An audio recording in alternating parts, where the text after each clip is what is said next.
Welcome to the Hawks Nest live stream show. My name is Brandon Kane, and I do appreciate you for tuning on in on this wonderful Wednesday afternoon where hope springs eternal.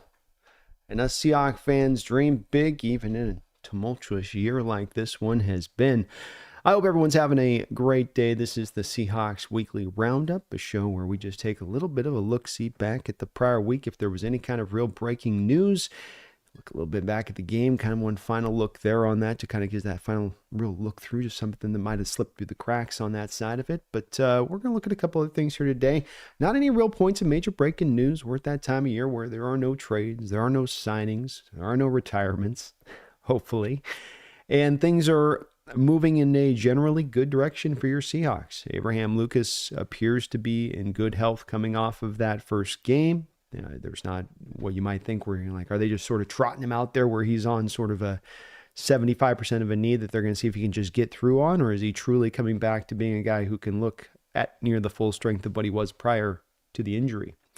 And certainly he did look good in that way. And the first two guys I really want to note of, and we're going to look at this in the PFF scores of the week, of course, but Olu and Abraham, their scores reflected what you saw from them on tape going back and watching this game. Those were two guys out there that were getting the job done at their position, and it really, really did stand out. And it only just makes me wonder how this can help out the group as a whole if they're able to perform around these kind of position throughout the rest of the year. It's obviously one game. We won't overstretch it too much. I will say with Lucas, I'm working on a Lucas video right now, and he was going up against Bosa a lot of the day, and now Bosa might not be at his full strength. So we'll learn more about this stuff when we're going forward. But you talk about an offensive line that absolutely needed some injection of life put into it, and that could benefit so much from having that injection. I think that that's a little bit of what we got to see to a tiny, bit of a degree here this last week, but I think it will only get better as we do go forward here. And that was really encouraging because as we've seen, this offensive line at times has been a thing that has threatened to kind of sink the whole shebang when you look at the thing, because you just go, boy, you just can't run, can't pass protect. Then bad things seem to happen from that, like turnovers, and then just, but it all just starts to go from one to the other. But let's, to that point, get into some of this right out the gate with the this past game, and I'm just going to launch right into a little bit of the first segment here. This is the PFF Grades of the week.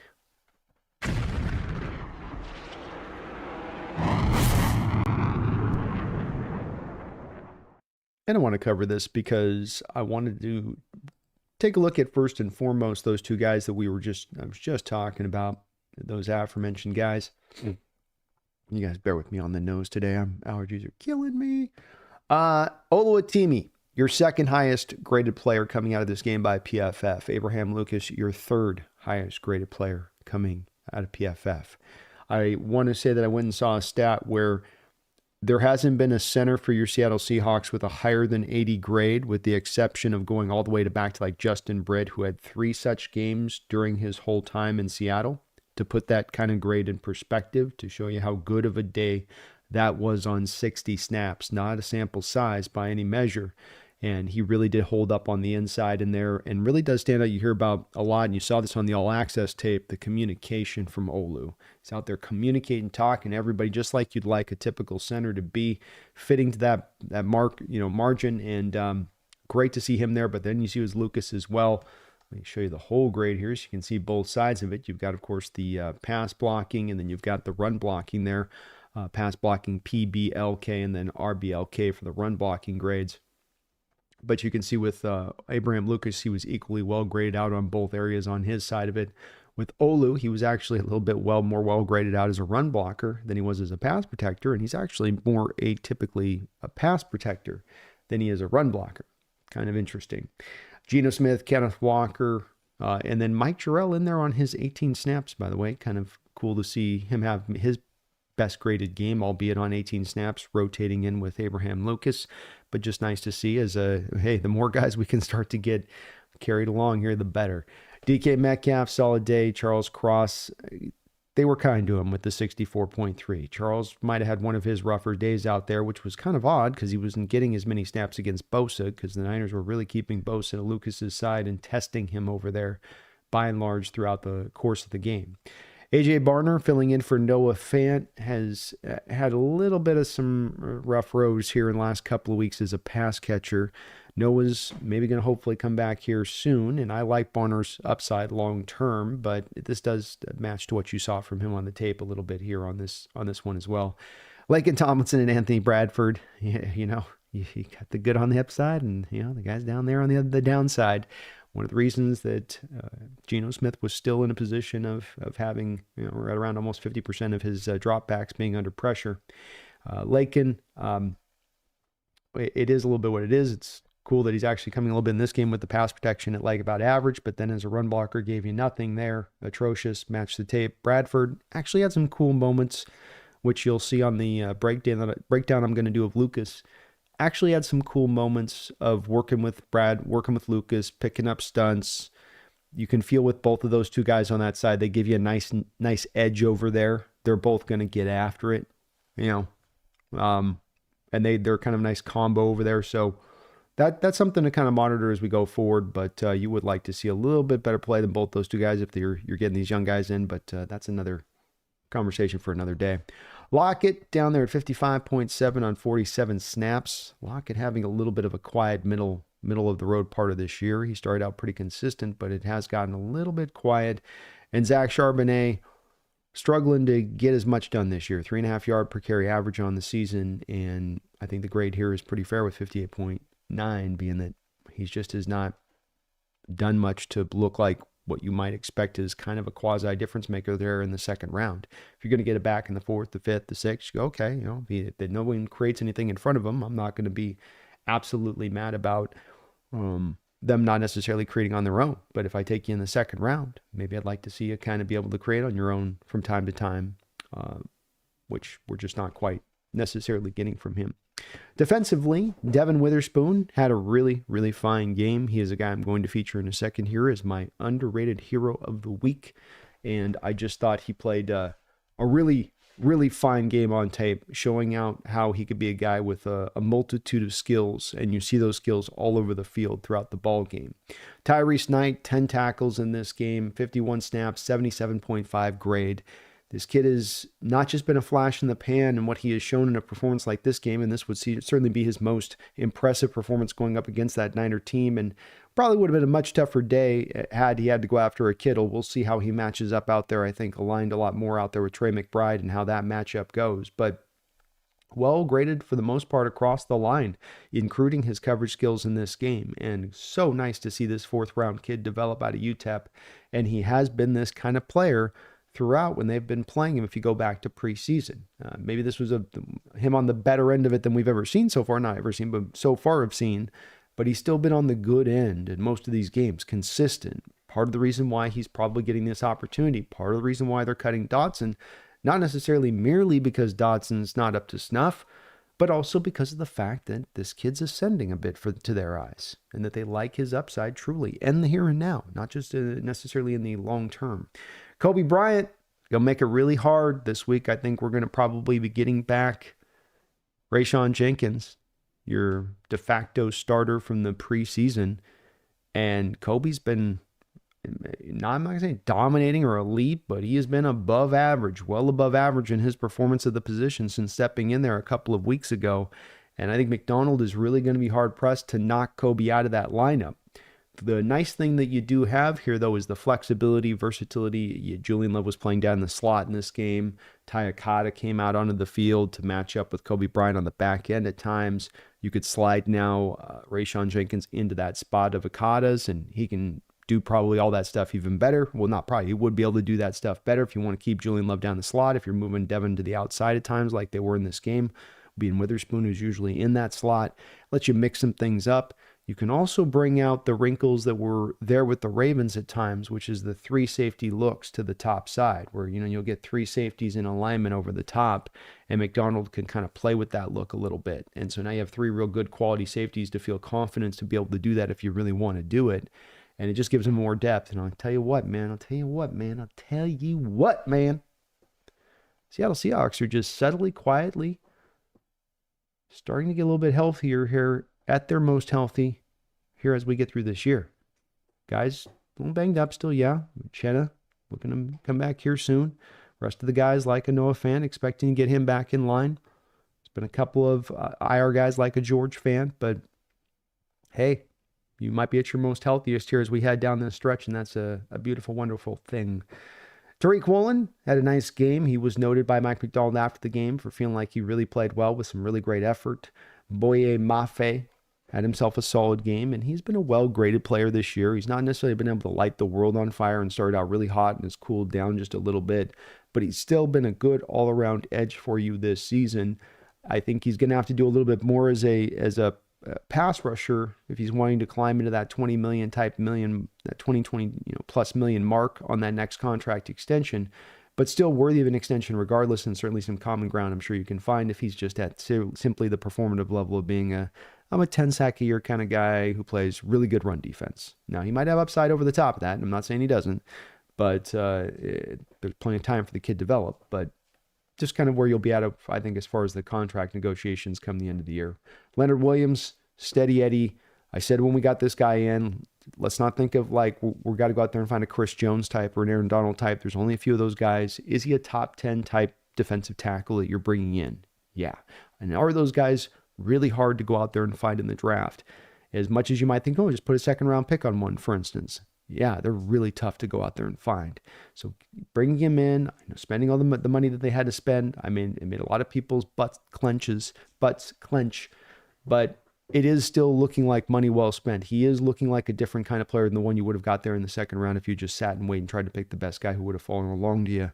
And you wouldn't have gotten a guy like this probably likely in free agency. So he's still been solid all the way around as a player. Good in this game once again. Draymond Jones got himself a sack in this game. Nice to see him well graded. Be good if he could come along just a little bit. Josh Jobe, been one of your better graded players from the cornerback position with 100 minimum snaps in the NFL this year. As far as just coverage ability, how little yardage he's given up. He's got, of course, that interception that he had, almost another interception in the Atlanta game where he truly jumped the route. Kid's a very interesting player for us here, both in the now and in a little bit of the long term. At the bottom of the list, Jonathan Hankins got his big man interception, only 17 snaps, but he's unfortunately forcing our man Byron Murphy to play nose tackle, which means, as you can see with Byron Murphy right above him on the lowest end of the ranking, Murphy's having to kind of put on the hard hat and not get to do a lot of the fancy stuff a guy like Braden Fisk gets to do with the Rams. And so it's not going to look as quantitatively good his season this year as a rookie being Byron Murphy, but this has to do with the fact that Jonathan Hankins, Cameron Young, and that leaves you with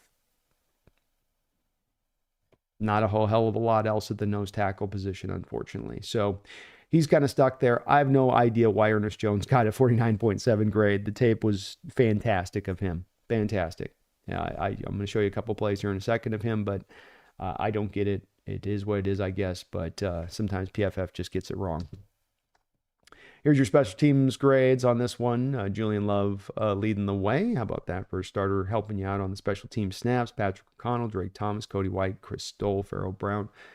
Mike Morris out there handling some business. Jason Myers, they got super low, even though he hit those 50-yarders, so I don't know how they have him at 60 grade, but I've said weekly I don't quite get these special teams grades. I'll let you guys kind of decipher the math on these ones, because I don't get it. I just don't understand. Let's look at a quick segment here, which is going to pair to the next thing I want to talk about, being the Seattle Seahawks playoff chances and the road to getting the playoff.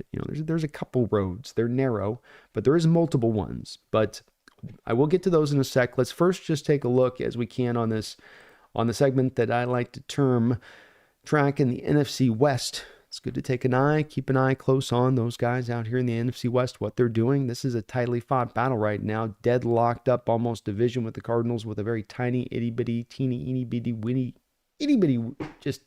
almost microscopic lead over the top of everybody else. So let's take a look at tracking the NFC West and see what they got going on here.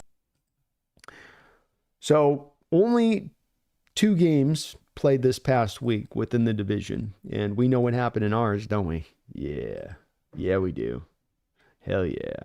The other game was the Los Angeles Rams heading out on the road to the New England Patriots, taking on Drake May. A little bit of a tougher quarterback call to arms there for the Rams than we had to deal with. I'm certainly happy that we got Brissett early on. May he looks good. He looks real good. But the Rams looked really good as well. And they were able to go into this game not having really, I think, ran the ball as consistently as they would have liked in recent weeks, able to run the ball here. Stafford had probably his best game of the season, 4 touchdown passes on 18 of 27. They had Puka and Cooper going where it was just one or the other, 13 catches, well over 225 yards receiving in this last game. And the New England Patriots had a very interesting decision. I think they sort of thought that they could Aaron Rodgers, Matt Stafford with the blitz game. We've seen people attacking Aaron and his inability to really move. There might be an injury or something going on, but he just can't move as much anymore. So defenses are countering this by blitzing heavy and forcing him to make him move and see what he's got. And I think that's what the Patriots were trying to do here, but they sent way more blitzes at Stafford than they sent at Geno Smith over the course of the game at him, and he made them pay the price. He made them pay the price quite often. So the Rams 5-5.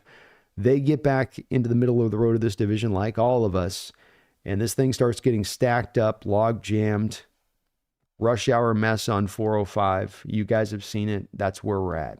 And I want to talk about this first, as this is really your only true game worth noting here this week, because our game happened and then the Cardinals had the bye week.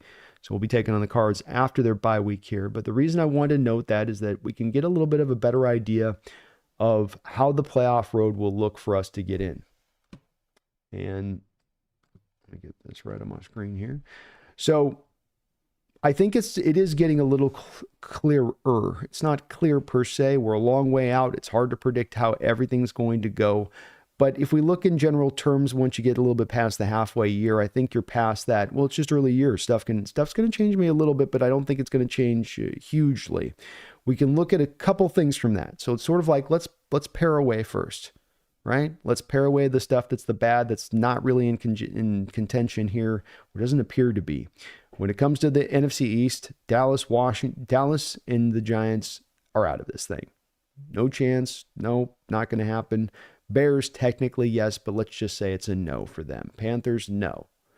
And I would say even right now at a 4-6 record, being that 10-6 is probably what it's going to take for you to get the wild card bare minimum. And the way the Tampa Bay Buccaneers have played this year, that may be a division where you win the division as a 10-7 team or whatnot, or a 9 and whatever. But I don't think they're going to be able to just win out Tampa Bay at this point. So I'm going to remove Tampa Bay and New Orleans out of this unless something really, really crazy happens at this point. Not likely within this. So you can see this does kind of actually narrow some things down as far as your pathways here. When I looked at it, I think we can probably say that the Eagles are going to run away with this thing at this point, and they've got probably that division for the most part. Now, the Eagles have a couple of tough games in here. The Rams game this upcoming week is a huge one for both of those two teams, Ravens, Steelers, Commanders, but they also have the Giants and the Cowboys and the Panthers. They've got some freebies on there. So I'm going to go ahead and say, hey, they're up there at the top of the division at this point. It's not happening on that. The Commanders become the next interesting team on this one by what's going to happen with them at 7-4 right now. But they're a little bit getting to do that feast factor thing I talk about at times, where they've got the Cowboys twice on this schedule at this point, and at the end of the season and coming up this next week. That's 2 easy wins. That takes them to 9. I think they probably beat the Titans at home. That's taking them to 10. And then they're probably likely to get another win minimum after that. So to me, they're an 11-win team, and how they probably just, even if they just fell on their face to 11 wins at this point with how their schedule's set up. So they become one of the 3 wild card teams to me in the NFC at this point. Detroit Lions are running away with the division. They very well may, let's say if this fits to type, have that number 1 bye between them and Philadelphia. It becomes kind of relevant. We just go, okay, one of those teams probably get in the division. So we narrow down to, of course, all of the teams within our division. And then we have Minnesota and we have Green Bay as we pare this down. If we're going to put Washington kind of in, which I think everybody would, just sort of looking at the situation. Before we get to our division schedule, let's look at the 2 teams we have coming up on our schedule and what you have to do with them. The Vikings are 1 game better than the Packers are right now at 8-2. The Vikings, as their schedule lines up here, has some feast factor action going on here. They've got the Bears twice, potentially 2 really easy wins in there for them in this point. So that would launch them up to 10 wins. They get even one more win, even beyond our game, let's say. The Lions at the end of the year, if they've secured the bye week going into the end of the year, do they rest some of their starters? Now, does that give the Vikings kind of a free, easy win to get to them to 11 wins? I look at this and go, man, the Vikings kind of, especially on a 3-game winning streak against lesser competition, albeit lesser competition, I say probably the Vikings are going to be able to make this happen and get in at 8-2, where they stand right now. So there's your other wild card team with the Lions. It comes down to one more wild card spot. If we look at the wild card, we're going to look at the division on this too, but I want to just keep the wild card potentially in contention. And I think if that happens, it's got to go through you beating the Rams, you beating the Packers. Packers here, looking at their schedule, 49er game coming up that looks winnable considering where the 49ers are at. They do have the Lions. They're at the Lions. They're at the Seahawks in back-to-back weeks. And they do have the Vikings on the schedule as well. Some feast factor there with the Bears, maybe with the Saints, maybe with the Dolphins. We'll see what shape the Dolphins are in. You never know what you're going to get with that team a little bit right now. But they have to get it at 7-3. They'd be needing to go 3-4 to finish out their season to get to that 10-win mark and not the 11-win mark, because obviously you beat them or not, they get to 11 wins. It's all irrelevant because I don't know if Seattle's got really a pathway of necessarily getting to that 11-win mark. I'd feel like we probably have a loss or 2 here still on the schedule, which is why I'm getting, to that. We need to be at 10 wins. I'm sort of giving us a one game sort of leeway thing here where you've got a 1 loss, but you've got to really bring it down to 10 wins to get in the playoffs, or when your division at 9 wins and everybody in this division just kind of ends up getting drunk, I guess, I suppose. So you beat the Packers, you get the tiebreaker against the Packers, you both end out the season at 10 wins. That's really, to me, the only pathway to get into the wild card. I don't think that there's any other ways in through there unless things get really wonky through the end of this season and how it can play. And certainly the NFL's open to that happening. I'm not saying it couldn't, but I would look at this and say we're probably going to have to make this happen in the division outside of the Packers game. And again, even if the Packers get that game where you win and you win at home, they still get to 11 wins and you're still sitting there going, damn it, but we got the win. It's not a tiebreaker situation at that point. Now, the division right now is locked up very close. Cardinals up by a game. You play the Cardinals twice. You can determine your fate still within this division fully. Absolutely, especially going 1-1 there against the 49ers. Now, you're going to need to start taking care of a little bit more business even within the own division. But even the Cardinals at 2-0 have only played 2 games within the division, so you could still get that divisional record if it came to that, if it was a split. Like, if you and the Cardinals split, it comes down to division record deciding who wins the division, et cetera, et cetera. So when I look at this game and weigh what Seattle basically needs to do is get to the 10-win mark, probably beat the Packer team, I would say, because of that tiebreaker. But let's just say if it's not the Packer team and it's not the wild card, you're going to need to split the games with the Cardinals. You're going to probably need to get the Rams game at that point. So that's get you 2. That would get you 2 wins. That takes you to 7 wins. And then you're going to need to find probably 3 other wins in there. You got the Jets, you got the Bears. That goes to 9. Now, does 9 get enough when it all boils down? Potentially, but you probably would want to get to at least 10, and you'd want to handle all of your games within the division, essentially go 3-0 through the rest of the division if you were going to hope, I think, to take it from that angle of things. The Rams have not a super tough schedule remaining. They've got the Eagles, they got the Bills, and the Niners. I guess it is somewhat tough, especially considering the Cardinals where they're at right now. This Eagles game is a tough matchup for them, but then the Bills and 49ers and Cards, not to mention us at the end of the year, that's a tough path for them to get in there through there. And then it's really the Cardinals having a bit of the easier road here when you look at this, because the Cardinals have played the toughest part of their schedule. They've got us twice, the Vikings, then the Patriots, the Panthers. That's 2 wins right there to take them to 8. And then you have the Rams and the 49ers. And if the 49ers are in disrepair shape at that point, that's them at, 9 wins.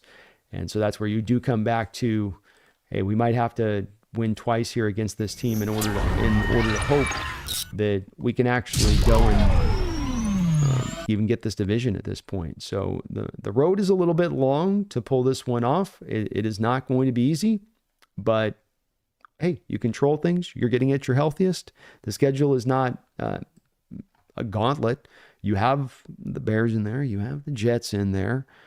We'll see where the Rams are at the end of the year as well in that final game. If a team that has been a bit inconsistent themselves, maybe loses a couple more games, maybe they're looking a little bit more with that final game of pivoting. But it's fun, exciting to always play this and see the scenarios and where they go. But there's only really, to me, one road to the wild card, and it's going to be with you having to probably handle the Green Bay Packers. All right, let's get to some fun stuff here on these segments I love to do today. Let's pop on in here to the biggest hit of the week. The biggest hit of the week. My man, this week there was not a lot of hits necessarily. There was good tackling, but not a lot of hits.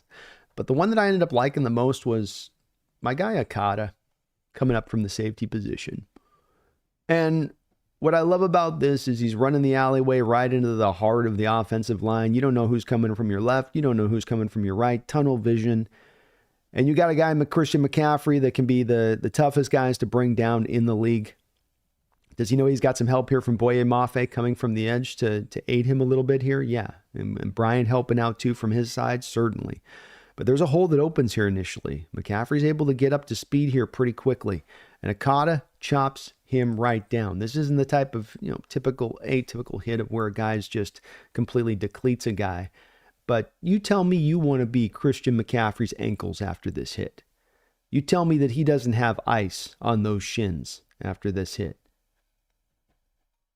And that's not an easy tackle for a guy to cut down like that. This is a practice squad guy. You know I love to highlight these guys on this type of plays to show, hey, look at this guy here. Fighting his butt off, getting an opportunity. Not many opportunities on a year like this as you're a back-end safety kind of on a roster. Show out when you get a chance. And these kind of plays you love to put on your highlight reel and go, this is what I can do. Unfortunately now, Rayshawn Jenkins is coming back and probably going back to practice squad. But that's hell of a reward. Hell of a reward on that one. But hey, that was a hell of a hit. And I love that. We've had an awful time of tackling McCaffrey a couple of times and how we played him to see a guy come up and be able to just do that with him. And now look, McCaffrey's not at his best and all that. He's not 100%. I can hear Niner fans right now. He's not 100%, dude. All right. It's not that impressive when he's not 100%. All right. I like it though. I liked it. All right, let's keep it on moving on through here, and let's take a look here at our play call of the week. I want to take a look at something here to show you guys. We're starting to get a little bit of McDonald's flavor now. Starting to get a little bit more of the iterations of the Ravens defense on a play-by-play basis instead of sort of those stilted four-man fronts all the time. Or balanced lines instead of unbalanced lines, which we might have expected with that. So let's take a look at here, this play call this week, the one that just kind of stood out. That one, guys, that one, that play call. This one hit different. That one that just hit a little bit different. And we're going to look at the play call here today. Sorry. Where am I? Get my deal up here. Let me get it up here. Sorry, folks. We're going to look at a defensive play here. I'm going to set the stage for you guys. We've got a 3rd and 16. And there are some notable differences here. Let me see here where we're at. Why can't I see my media player? There it is. All right. Where's my media player? All right. So we're in 3rd and 16. And in prior years when we had been in 3rd and 16, if you went, and many of you as Hawk fans will remember on this going back through over recent years, it would be sometimes a very maddening thing where you'd be in 3rd and 11, 12, 13, and you'd go with a 4-man front, and then you drop a lot of guys to depth in zone, and you'd have your 2-eye safety package at time going super deep, and then the underneath guys going kind of deep, and then you'd have a lot of space right in front of the offensive line, and you could have a running back settle in underneath or the slot settle in underneath, and the depth was had on the back end. He makes the catch. Your guys rally up to kind of make the play. They're having to cover 5 or 6 yards before they're even getting to a point of breaking down to try to tackle the ball carrier. Ball carrier makes a move, gets himself out to the first down by some high way. It's incredible. You're like, one of the ways that a coaching style of McDonald will flip this on its face, in a place that they've been very good defensively throughout this year. We haven't always been in positions and times of drawing teams offensively into those third longs, 3rd and 10, 3rd and 11, 3rd and 12s. But what he does instead is he comes from the school of thought on this, that for those routes to happen, if you're not going to sink back into kind of soft coverage, for the routes to then try to go attack if you're going to play it straight up, i.e. not just protect to depth with your zone, that there's a certain amount of time that's going to take for that to happen. And so if you can force the quarterback's hand before those long developing routes have reached the sticks, it's null and void. It's irrelevant. The quarterback will throw to his check down. He'll throw to the short route, or he'll just get it out of his hands and throw it away and dirt it, or he'll take a sack. But you can force the outcome on the offense and the quarterback, rather than if you're just going to kind of drop in or you're just going to try to play it straight up, you're letting them take a bit of it to you. And there's a bit of a safe thought being that if I drop my 7 men in back in coverage, then it's a lot of guys, it's a lot of bodies. It's going to be hard to complete those passes. But we've seen in this NFL age that these offensive coordinators, they can do that. I want to set the stage because this is a 3rd and 16, and look at what you're seeing. You got a stacked box at the line of scrimmage prior to the snap here. You've got the 2 high shell safety look. Safety's almost even Steven like you'd expect. Press coverage on the outside, meaning the timing of these routes are going to be thrown off a little bit from Brock Purdy's perspective. So right before he's got the ball, as he's thinking in his head here, as that ball's floating midstream, and he's got like a moment like the flash there where he can have it. He's like, holy hell, who's coming from where? Are they all coming? Who's my hot? And what he's thinking here in this moment, and I want to have it stopped a bit right here too, is his hot is going to be the inside slot. You have 3 wide receivers to the far side of the field here, and his hot's either there or it's going to be to his running back if his running back shoots out as a leaking out into the flat. And why I say that is because if you get Purdy to be sure, it doesn't matter whether you do this or not, as far as you're sending all these guys, or if you get Purdy believing here that it is a blitz, that they are going to be these guys coming, then you're going to force his hand to that hot read. And it's going to be short of the sticks. So let's see if they do that. Let's play this through a couple of times. Let me show you guys this play. A lot going on here on this play, as they are going to be short.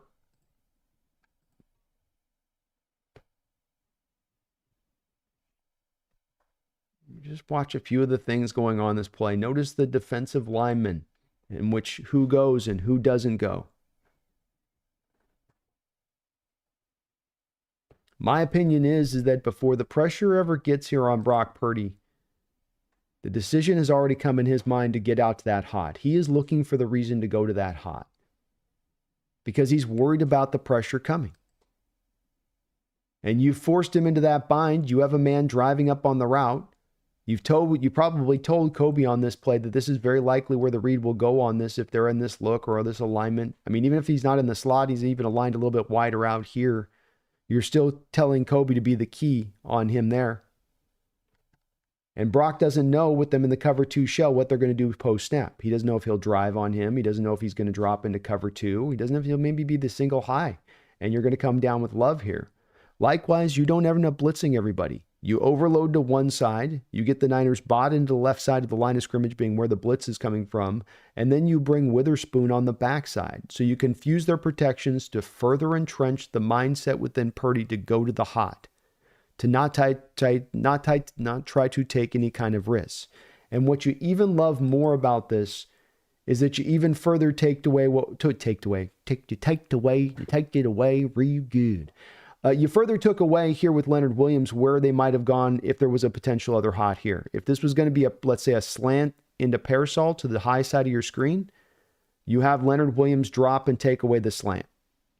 So no, Purdy, you're going to the hot where we want to command you to go to. If the pressure doesn't get there, and look at poor Witherspoon, by the way. Poor Witherspoon. You talk about your shins hurting. My man's giving up his body on this play. He's laying it on the line. But you force the play this way. You also drop Jaron Reed here. I believe that's Jaron. back underneath as well in case you're going to go to something like a short drag to Debo. Now, as it is, what the Niners do is that they play with Debo and Parasol. Those guys are getting up the field there. Those are the long developing routes that they want to hit on 3rd and 16 here. That's what they would like to do. But he has to go down because the pressure is mounting here. You do bring the guys to the high side. Look at how beautiful that pressure is because you're stretching Trent Williams out so wide. The guard ends up not really almost touching anybody. And then Trent can't get to the closing guy on the edge there. And there's just so many beautiful things going on in this play from McDonald's perspective, from forcing Purdy's hand to the way that you're not really at the end of the day, really, if you think about it here, blitzing. You only have 4 men coming. You're still, with the 5th being Witherspoon as a late delayed blitzer. But you're still getting the free runner to the top side. Because Trent Williams can't block 2 guys at once. And you leave the guard in no man's land here, the left guard. He's essentially going, oh wait, my guy's dropping back. And then he takes a beat and another beat. And then he finally slides over here to pick up the edge. But by that point, the far side blitzer is going to be able to get around Trent. All set up by your alignment. Stack boxes. But then the coverage is married to what you're doing with the stack boxes on the front side. A beautiful play here. 3rd and 16, force their hand. Don't sit back. Don't give them an opportunity to breathe. Don't give them room. Don't trust just the execution of things. Go and execute. And that's what I like about this defense. You might beat it, but you're beating it with them taking it to you downhill rather than the offense taking it to you. And it's a nice change-up for me. I love this play call. Really nice in this game. Oof, it was just that one. I don't know what was about it. I don't know what it was. It's just that play call. That play call. This A little one bit different. hit Just a different. Very good. Very good stuff there from our guy McDonald. Love it. All right, let's move on to our little lighthearted segment portion of the show here. This is one I've still blatantly ripped off from ESPN. It's the old Come On Man segment. And we've got 2 potentialities here for this one today. One that I thought was going to be the leader at the clubhouse when the game first ended. But then the more I went back, I had a harder time doing it. And this was one that it reminded me of last year against the Niners. There's a play like this.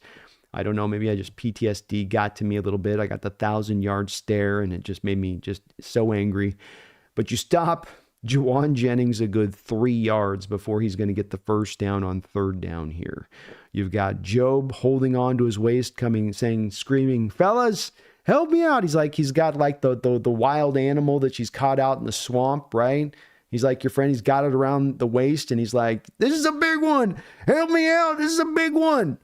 And then your guys come over and they're all like, it's biting. And you're like, I know it's biting. Help me bring this thing down. And they're like, we're trying. And somehow Juwan Jennings puts 4 grown ass men on his back and not only gets the first down, but gets it by 2 yards.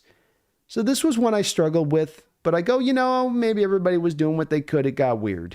When there's that many guys around, it just gets a little weird in there. All right. But boy, I didn't like that one. That one just reminded me of the last year's play almost a little bit too much. Still, hey, let's give the guys the benefit of the doubt.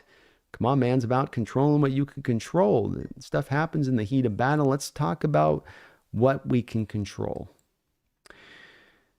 Derek Hall, my man, having a good year, playing well. The run defense has dropped back a little bit here recently. I ain't going to lie on that side. And, you might have gotten maybe a little bit held here. I mean, you got basically double teamed on this one. But there's going to be a keynote reason why I'm going to have this one be the play that I note. Your Seattle Seahawks are going to bring a blitz from the far side of the field. Devon Witherspoon, you can see, is creeping his way on up here. So as a defender onto the other side, being Derek Hall, you need to be aware of the blitz. You need to be aware of the fact that in Brock Purdy, you have a mobile guy who, if he is recognizing, let's say, a blitz late, will then have a tendency to immediately fall to his ability to be mobile. he'll look for that to get him out of danger. He might try to throw if he can with this sort of anticipation, but if he sees an open door, he's going to go take that instead, no doubt about it. And the Seahawks do a good job on this play with Witherspoon and company coming off that edge. They also have some extra bodies up inside, as you can see on this play here, providing that pressure. But the reason that this is going to be my play that I'm going to illustrate here is because Derek Hall needs to bring his pressure from the edge. And instead, he brings it almost on an inside kind of loop here. And it's an odd choice on his part. I'm not really sure if maybe he was instructed to do this, but I would be highly, highly skeptical if he's actually told to take an inside plane here. You got to marry what you're doing with what's going on with the pass rush. And you can see him stuck to that inside shoulder of the right tackle here, which I'm going to run up full speed again here in a second. But this opens up that door to the right side of the line to allow Brock Purdy to go and score here.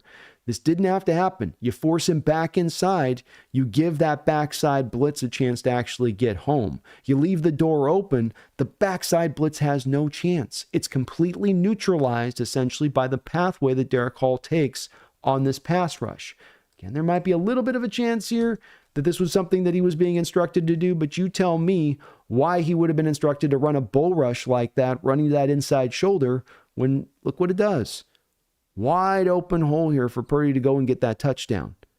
You know he can scramble. You know he can move. You've got to understand what the other sideline scrimmage is doing. You've got both Draymond Jones and Witherspoon getting free. If he just forces 2 steps back to the left from Purdy here, it's right back to the blitz. But he leaves it wide open. He leaves Purdy the open lane. Purdy takes it. Purdy goes down there, gets himself a touchdown. Got to know what's going on here. Come on, man. Come on. I don't know. You guys let me know on that one. You let me know on that one. Am I off on that? Is that supposed to be that the guy should be a bull rushing with the pressure coming off the other side? It seemed like almost maybe it wasn't as understanding that they're bringing the blitz there on the other side maybe. I don't know. Interesting one there, though. Let's just call it that. Keep it moving here now and on to my next segment here. And this is going to be one that I'm very excited to because it's really cool to see this kid starting to turn it on here. It was a little bit of a quiet second year. It wasn't a slump, but it was where you were just waiting a little bit more for some of that Witherspoon impact to come into play, that 5th overall kind of impact. And we felt it last year, most definitely. It just been not to as much of a voluminous point this year up until this point, but he gave it to you big time in this game. Devon Witherspoon, my underrated hero of the week. And we're going to be taking a look at a couple of different plays from him. It's about all of the ways that he can show you that impact on the football field. It's not, oh, well, this is the one little thing I can do as a skill set. It's all of those things that he can do as a skill set. So let's go through a few of these, and let's first look a little bit at what he does in the run game here. And I'll run this a few times because I know it's not always easy to see here. You're going to see him playing this like a linebacker, and you've seen this very often with Witherspoon when he's down inside the box, which is going to be up around the kind of the top portion of your screen here. When he's in the top of the box like that and playing kind of like a linebacker, even though he's very lean and light, look at how he just stays right away from the contact here. The receiver's supposed to come up and take care of Witherspoon there, being Jennings. Jennings is a very good run blocker in this league, but he cannot get to Witherspoon in time because of how aggressive Witherspoon is in playing the run. Cornerbacks atypically are going to look for those false steps that they can take. They're going to look for those fortuitous routes. We've seen it with some cornerbacks that have been here recently. I ain't going to name names. But you see these cornerbacks who will, I got kind of magnetized to Juwan Jennings' block here. But he reads the run quickly, drives on it, takes McCaffrey down, spins him down till the cavalry can arrive here on this play. Nice little play from Devon Witherspoon in the run game, playing this like essentially a linebacker would down the box. You know, don't allow yourself to get sucked into that block. So many cornerbacks would there. Just another angle here for you, the same play. Gets in, wrap, roll. That's that old hawk tackling technique.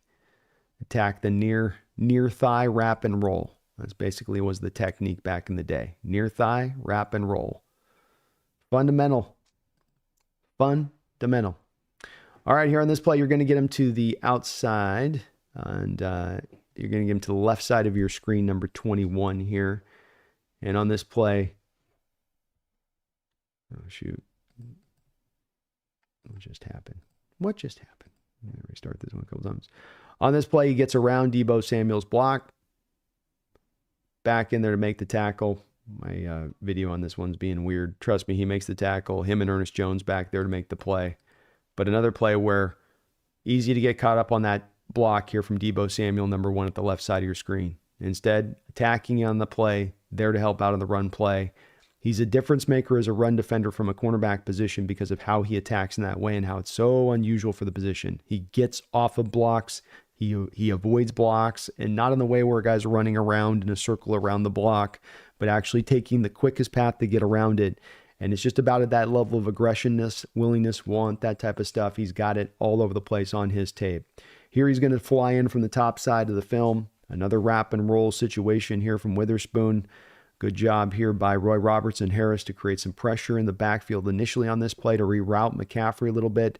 But again, you see with Witherspoon, top side of the screen, what is he doing? Getting past that block, not allowing himself to get hit there, getting right back and turning back into the play. See, he's not avoiding that block to do the business decision thing there. Avoids the block to keep the hands off of him, spins his hips back around, and comes back in to help make the play. Great run defender for the position. Excellent in coverage too. Let's not undersell that part here. Right on Parasol here. Purdy tries late here to throw away from the leverage. So Purdy feels Devon Witherspoon's leverage to the inside here. That's why the pass is to the outside. I don't think that this is thrown behind him. But then you also have a great play by Kobe Bryant on the backside, as we've seen with Kobe a couple times here on top of the interception he already has. He's come very close to picking one off. You want a candidate this week for being a guy to pick off Kyler Murray. Look to my guy being Kobe Bryant. He's come very close the past couple of weeks, as he did here. But look at how tight Witherspoon is in coverage. No space to be had. Parasol, not a catch on the day. Couple targets, got nothing done. Enjoy that first-round pick, 49ers. I mean, I got to give the kid some slack. He's got a hole in his chest. Bubble screen here. How bad do you want it? I don't know if you guys remember last year against the Washington Commanders, Sam Howell tried to scramble a little bit too long on a play like this with Witherspoon. Witherspoon had the same kind of play where he came up, wrapped, and ripped the ball out. I just made a prediction about Bryant. You're going to see more times in his career Witherspoon have these kind of plays where he catches a guy going, that corner's not going to be that tenacious with it. He's not going to stay on it on this play. He got blocked on the backside. I'm just going to look ahead here and then come up and rip it out. He was able to pull it out on Hal. It's a little bit tougher probably with a guy like Deebo Samuel, but he definitely catches Deebo surprised here. And again, just that aggression, that fire, playing with your hair on fire, whatever term you want to use or metaphor you want to use, he brings that on a play-by-play basis. It was all over the field on the tape with Witherspoon in this game, just like this play, and very close to getting a fumble here on this one. Though this is also kind of getting close to the end of the game, so make of that what you will. Also get him here on a blitz. Saw him earlier on the blitz where he got upended on that one play where the poor guy got flipped over. Here he's able to get back and tip the ball, knock it down before it can get to the receivers. Almost caused another interception as he did early in this game. A couple different near miss or near had turnover situations in this game. And that's not with him jumping routes and picking it off like cornerbacks typically would. And I say this because we got to not look through Witherspoon as just the lens of what he does from a traditional cornerback standpoint. Just got to look at him really fully as a football player and his impact and what he brings to the field. But he's getting better and better as a blitzer here. And I think with how McDonald's really leaned on that with him this year so much throughout the season so far, he really wants this part of his game to come forward. We all like to talk about Adams and how one of the best all-time blitzing cornerbacks. And I think in this scheme and system, McDonald's going to give Witherspoon a lot of opportunities. And he's had very close calls here as he gets better and better. But great angle here and good job of getting his hand on the ball there at the end. Fighting off blocks. Something I've pointed to is the ability to get out of the way of blocks, to not even get touched. But that's not always easy to do. Here, he's blocked up by a tight end. It's not a wide receiver. That's a tight end blocking him. Gets off the block, gets back into the play. This is a play that goes for a little bit of yards, but he comes up and kind of does save the day from being a touchdown here. So Witherspoon's going to be Run this a little bit slower on some of these. Witherspoon's going to be at the bottom of your screen here in the slot. Tight end looks like he initially gets him pushed out of the play and has initially a decent block, but Witherspoon stays with it. No quit in this kid. And that's a tight end on a cornerback. So it's a little tougher to get off that than even a Jawani Jennings or a Deebo Samuel block. But boy, was he so much fun to watch on the tape in this game. Just all over the place.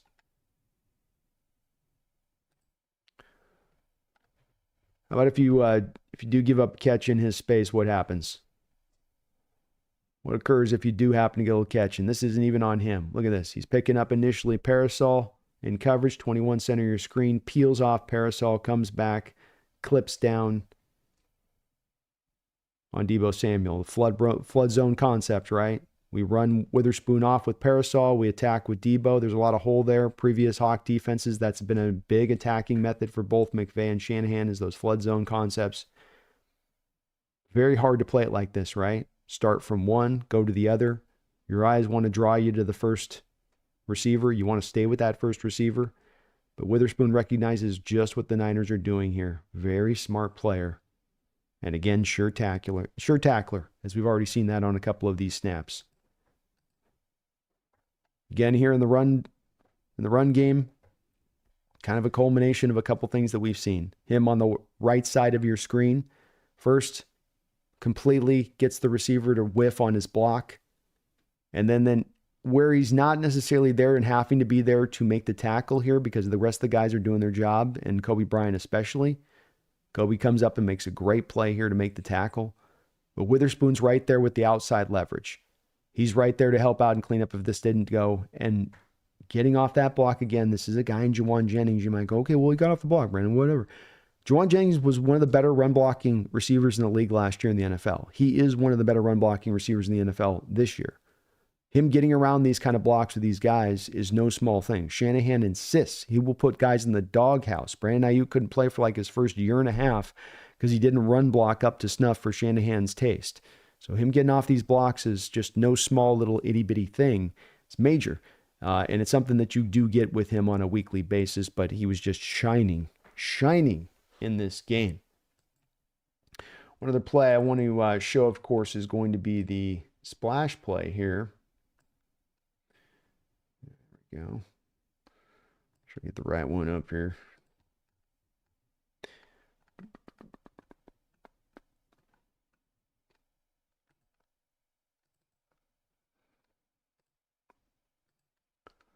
All right. And this is, of course, as we saw him tip one ball here a second ago, this is the tip here in the game that really flipped things around in a major way. And this is him in the slot, Christian McCaffrey.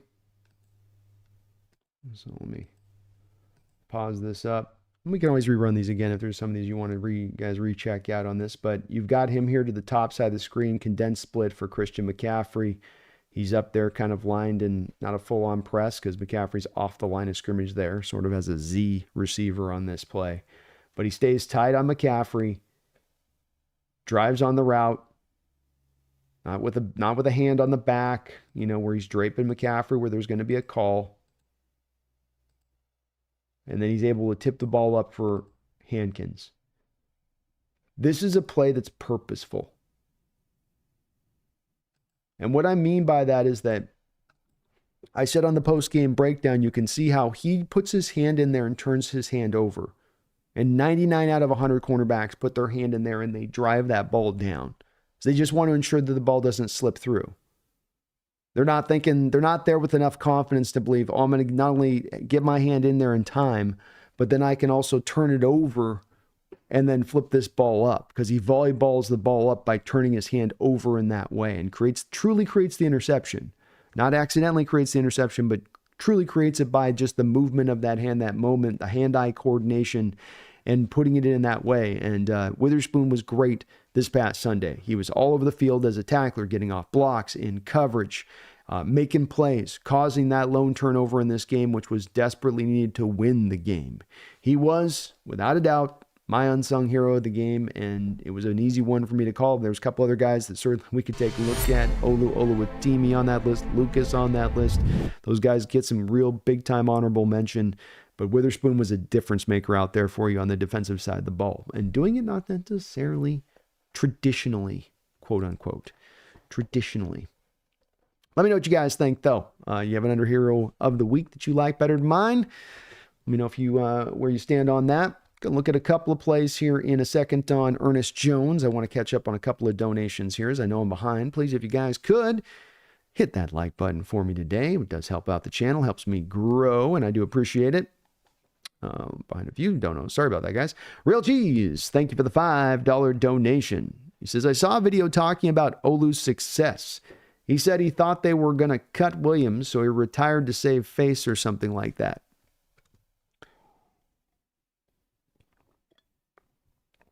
There's been a lot of conjecture about the Williams situation, Real Cheese, and I think that we're going to learn at some point or another what the reality was of the situation, being that was it that his skill set was starting to fail at his age coming off of his surgery and that he had a younger guy behind him who was ready to overtake him? Could be. Is it also potentially, as was intimated by a little bit by Geno Smith in the recent podcast with Richard Sherman, that there was maybe some potential mental health stuff in there on that, where, you know, it's a little bit of the, I don't have a love for doing this. And it's a part we don't talk about in this sport a lot, but it's very much a truth. And that is that this is a sport where you have men who are talented enough to play it, who can work hard enough to play it, but who don't necessarily love it. And you can fall out of love with it. And their players will tell you, once I got to the pro level, my love for the sport started to really wane. It became a business. It just became less a sport, less fun. And I think that can definitely weigh guys down. Speaks a bit to the toughness of the modern football player, Real Cheese, that, many of them are able to just get right through that. But I sort of read into a little bit of what Geno said on that to be that, he was just struggling probably a little bit for that love of the sport. And that, you had made his money. His body had been broken a couple times over. And not that he was an old player, but that he's looking at that situation. And he's going, well, considering all things and where this thing's heading, and that after this year, I may not have much of a contract offer out there. I may be back on a prove-it deal with a different team, moving to a different city. I think that that's much more probably likely the case than just Olu was totally ready to just overtake his job. But we haven't heard a lot for sure on this one as far as why that call was made. That would just simply be my best guess. Hand Grenade, thank you for the $2 donation. He says, Mike is showing he has what it takes to be a head coach. Indeed. He's got the team to a 5-5 start. They've had to overcome adversity. It hasn't just been easy for him throughout the whole stretch of this. I think the shakeup that they've undertaken and how this has also been, very purposeful in their approach over the past couple of weeks and what they've decided to do has shown that he's seeing kind of clearly where he can find some resolution and some improvements, I think, at times. But I have felt very good about him and his presence and his approach. And he is learning, and he's a new coach, and this is going to take the time, but this is an upside guy from the coaching position. A guy with a lot of upside as a head coach. And I think he's going to get more and more comfortable. And the more he can, the better he'll get. And hopefully with that, this defense and this team as a whole, both sides of the ball can get better as the year goes along. But just to give us that much more encouragement to go into next year, Hand Grenade. But he's looking good to me too, man. I share your feeling on that one. Thank you for that. Old School Seahawk has been a member of the Hawks Nest for 3 months. Thanks for that. He says, love that you represent us 12s on the NFC West Roundtable. Well, thank you, man. I'm very honored to be able to have the opportunity to go over there and do that on a weekly basis. It was nice. It is nice to go over there with a win and to go over there taking the wind out of the 49ers sails at the same point in time. So that does make it a little bit extra sweet. But those guys are great to work with over there. Really kind of them to offer me to come on over there, and hopefully I'm doing you guys proud on that when I go over there. I know I'm representing our people, so I better come in there and do it right. You know what I mean? Appreciate you for that. Thanks for that membership. Feed me more Seahawks. Thank you for the $5 donation. We potentially have 3 Swiss Army knife players in Julian Love, Spoon, and Kobe Bryant He can play slot, outside corner, safety, play in the box, and blitz. He fits Mike Macdonald. Yeah, he indeed does fit McDonald's defense, because McDonald's defense is going to love versatility as much as anything else in your skill set. You can play truly outside corner, you can play slot, you can play both safety positions. That's going to be very appealing to McDonald for all of the iterations of what he can run with the scheme and the way you can play around with personnel. And I could see Kobe being a guy that starts to really be a guy that McDonald develops that fondness for, realizing all the things that he can do with him in that. And he's really taken advantage this year. And there will be a day, I'm going to have to put a video together at some point at Kobe, because it is such a great story with him and what he's done up until this point to make this happen. Because it's not, you're talking about a guy who was not made easy for him to get to this successful point in the NFL if he can stay at this spot. This is a guy it's been a tough, hard road to get there. Some guys go, oh, he had all these injuries to overcome. This guy's been going on all of the positional changes he has to undertake and has had to undertake before finally finding a home somewhere where he can really settle in.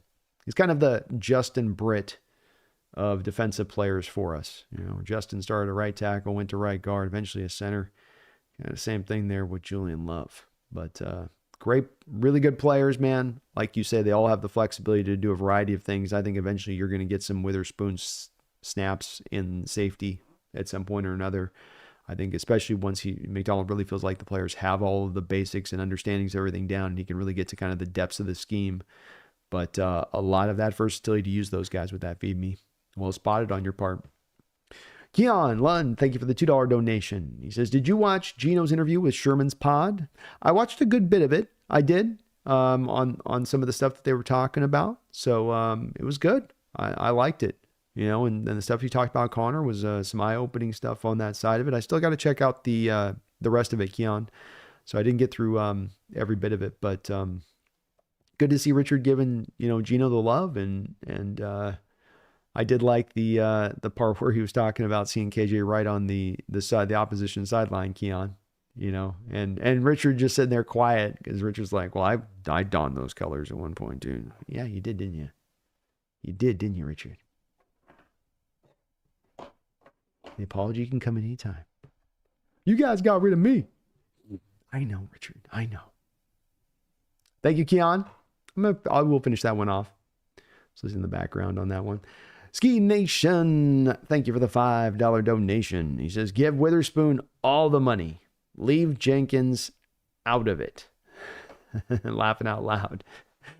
Yeah, well, Rashawn Jenkins is probably going to be more of that third safety at this point, because Kobe's just done too well with what he's done with his time out on that field. And it's a good problem to have, is get some more of that depth in there and more versatile guys in that secondary that Mike can mix around with, where you might think as an offense you're getting the extra corners on a play, and instead he flops out one of those corners for the safety, because he knows the guy in Kobe, he can kind of cover like a corner, but now I can get the extra guy in there as a tackler on this play if they're going to try to get cute with us. And so that gives you a little bit of that flexibility here to use those guys in that way, because Kobe can, you know, purely, truly cover pretty well from that. Not your atypical safety from the coverage standpoint, I would think. But with Witherspoon, yeah, I think it's not going to be after this year, but after next year, once he gets through 3 seasons of his pro career, I would estimate that he is going to be a guy that will be an easy guy for the Seahawks to give a contract to. Not to mention, McDonald loves him, and he looks like a purified scheme fit for this defense and what we want to get done within it. So I'd expect Witherspoon to get that big dollar amount, and Hawks will have the cap space to pay him at that point. That's the good news. That's the real good news. Thank you guys for all the donations and support on the channel here today. If you guys could for me, please do hit that like button. Maybe sub on up to the channel, as we're on the road to 20,000 subscribers, and we're barreling along. We're getting closer and closer. Couple other little bits of tape I want to show you today is just highlighting again Ernest Jones' impact. I'm going to be doing some videos, a video on him here very shortly, taking a look at what he's brought to this defense and supplied, but just getting off blocks here, smoothly gets right around Trent Williams here without any issues. Number 13, middle of your screen. And this is just all over his tape. He's not a guy that stays blocked. He's a guy moving all the time to the right direction where you want him to go. Here, gets right around the block in to help make the tackle. He's not the only guy. I think it's Leonard Williams in there really making the play at the centerpiece of this. But these are the kind of plays that showed up that are so different from what you had with Baker, with Dotson, with Cody Barton, with Jordan Brooks. Those guys had a guy like Trent Williams coming downhill like this on them. They were going to get stuck behind that wall. And he just sort of almost effortlessly gets around it at times. Bobby was like that too, in his ability to get around blocks. Another play here a little bit later on in the game.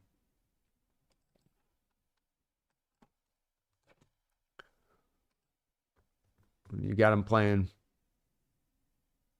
again, right past Leonard Williams' block. This isn't really a play about him making the tackle, just somewhat similar to the previous play I just showed you. This is him taking the best left tackle maybe of all time and just with ease getting around his block at the second level. One of the best tackles at ever getting at the second level and getting those blocks laid.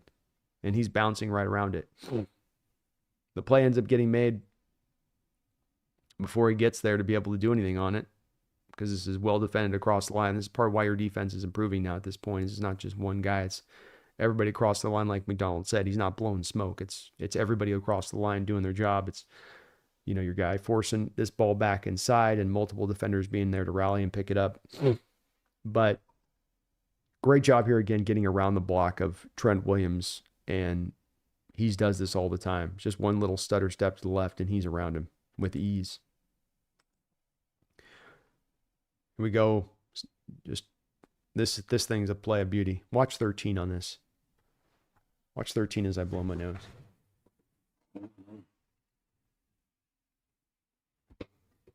Allergies are brutal. Reads this the whole way through. Look at the flow. He's mirroring McCaffrey step for step. The second he feels McCaffrey cut back, engage, bang, stopping power. I've been saying this past couple of weeks, stopping power. What I mean by that, backs don't fall forward on contact. He hits back, back goes sideways. Maybe not backwards, sometimes backwards, but they're going sideways. And he's reading this the whole way. Never gets overrun past the gap. Always there for the cutback, mirroring McCaffrey the whole way here with his eyes. Just understands instinctually where he needs to be. Doesn't get out of position. I don't know how it was as it was in this game. I'm sorry, it's the same one here. That's the same one there.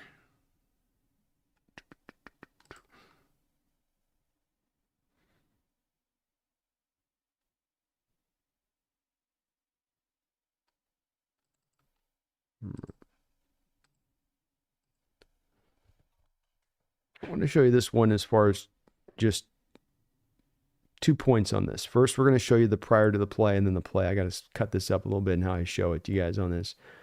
But watch how it isn't even necessarily the motion man drawing him here. Watch how look at how he's just feeling where that play is going. 13. See how he's just feeling that?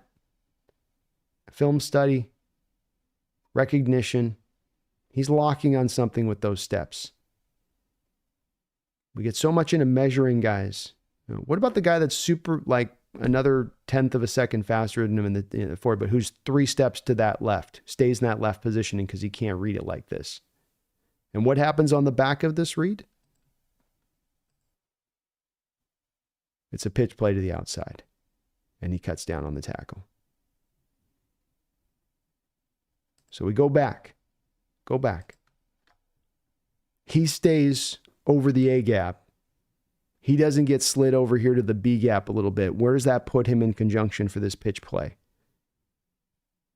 Niners don't give him any indication here this is a pitch play, right? Nothing for sure. He's seeing some indicator, of course. I'm sure he'd tell me exactly what it is. But it's that extra 2 steps he gets you that gets you then eventually to this, where he's right there to be in position to make the tackle, reading it the whole way true. Pre-snap read, getting off blocks, making the tackle, stopping power. Pay that man. Pay that man his money. It's all a big fucking joke. Anyway. So, Jones, great addition. Love this guy. Hope he's here actually in the long future. And I was a little reticent to believe that was going to be the way this played out, as he was your third team in just a year that he was being moved to. But the guy has been legitimate on all three of these games. With the tackle numbers he's put up alone here, just over this 3-game stretch, if you extrapolated that out over 17 games, Ernest Jones would have 209 tackles on the season. Yeah. It's pretty good. All right, let's see where you guys are at here over in the chat. We got a couple more donos here. Let me get to these here. Chris Gow, thank you for becoming a member of the channel. For members of the channel, please do keep an eye on your community posts, as I do post weekly PFF scores from the games out there. We got the Thursday night members-only game stream, chopping it up. We got call-in shows as well, so a lot going on there for members of the channel. Thank you for that, Chris. I appreciate you, though, for joining up as a member of the channel. Kevin Lownice, thank you for the $20 donation. Says, our run defense has been great the last 2 weeks.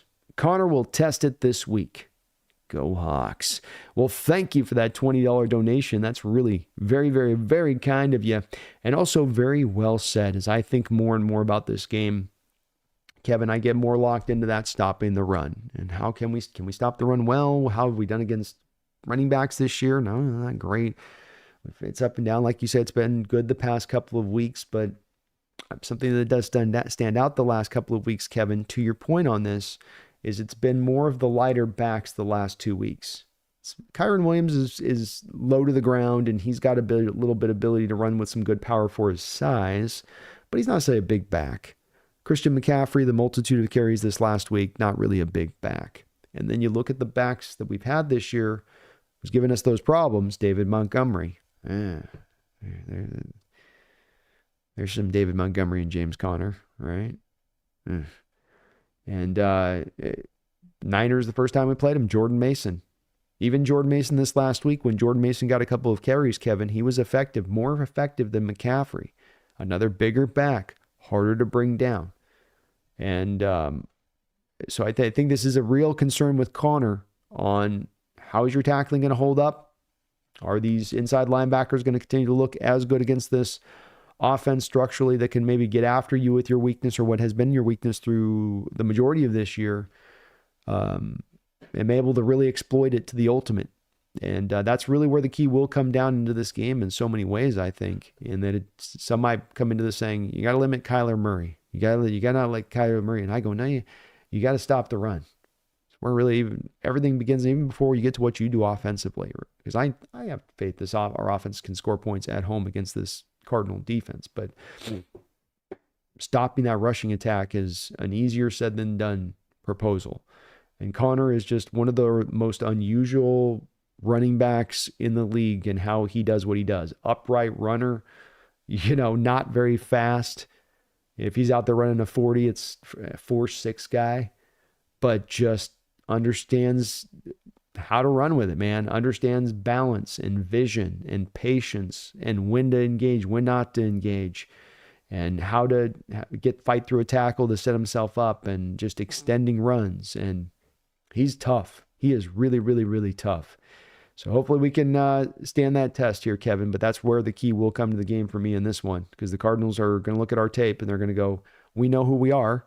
We don't get outside of ourselves just because we want to be stylistic. We'll get dirty, we'll get murky with it, and we'll come downhill at you all day with the running game if we don't think you're going to stop it consistently. So hard-hatted up, Hawks, and get after this week like you have. And if you do so, I think you're going to win this game. Because if you put it on Murray's arm and they're now one-dimensional, I think that version of the Cardinal team this year that we've seen in recent years is the version that's going to lose. You're going to get a couple of interceptions. It's where that's why I don't start with Kyler on this one. I do start with the run game on this one. Just take care of the run game. I think you then take care of Kyler Murray. Thank you, though, Kevin. I appreciate that $20 donation. You're very kind, brother. I think you're also a member of the channel on that side of it. Go Hawks, man. Let's get this dub this week. Talk about the season starting to really twist in a beautiful direction. You go get that win this week at home. Snap this losing streak at home, too. It's just dirty to look at. 0-4, 0-5, and I can't even look. Be more Seahawks, thank you for the $2 donation. Jake is my new favorite. Did you pay him, B? BB's talking about the fact that Jake's come over on Geno Smith. I started out on the roundtable about a month and a half ago, and the collective unit there on that roundtable was all very anti-Geno, to say the least. And Jesse is not giving an inch on that. But when it comes to Jake, I've brought him to the light. You know, I went on my mission into New Jaketown on a different continent and got him over on the Geno side of things. He is fully starting to see what it is I've been seeing in Geno, and he's become actually a Geno supporter. So I give him props. You know, what it is about in this game is we all want to be right. We all want to predict things perfectly. I mean, that's the nature of the beast. You know, everybody wants to be seeing it true and clear and real, and feels good when you say this is going to happen, and then it happens.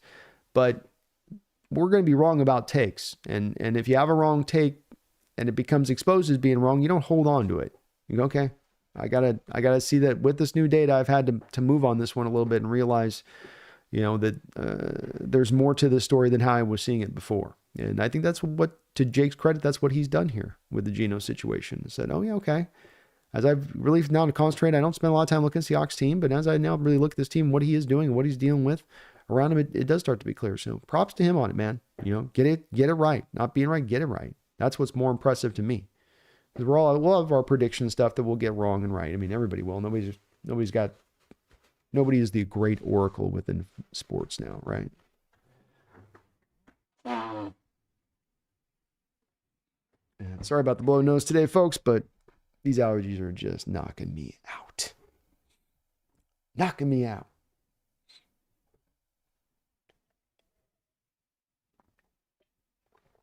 Please do hit that like button, folks.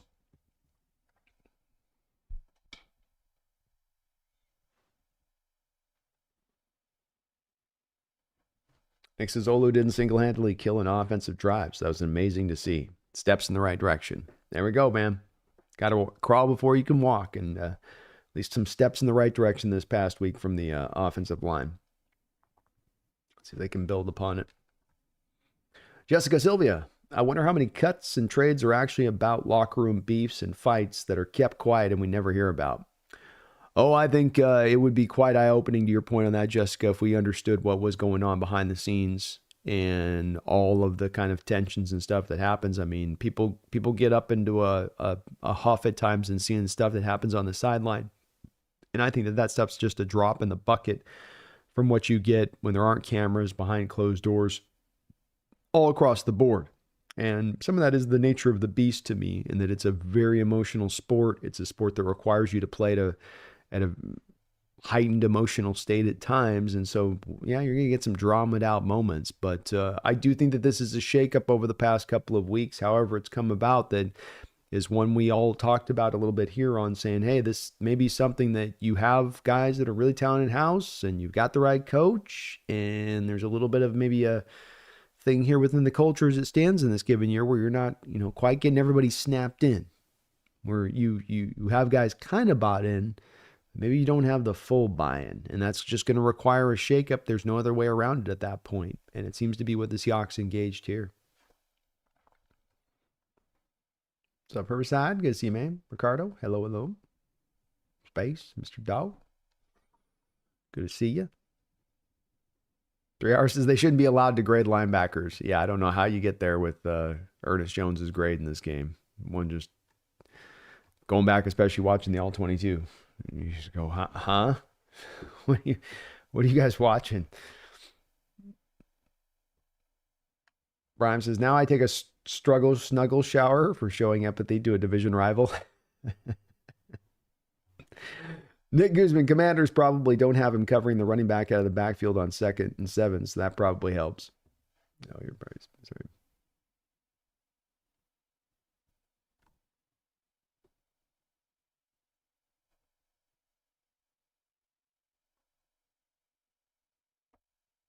I like EJ4 for a nickname for Jones. You're right. We do have too many Jones on the team. We need some nicknames.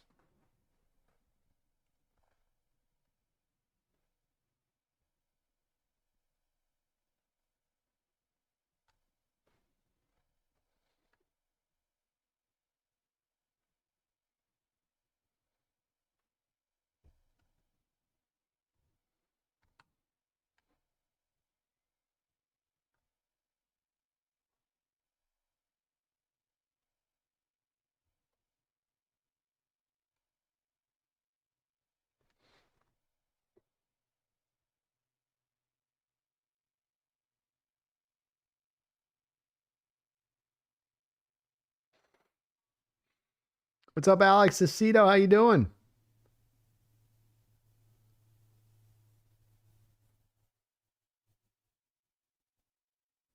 Hope you guys are all safe out there in Washington. A little bit of talk in the chat about the conditions out there right now, and I hope everybody is doing okay tonight.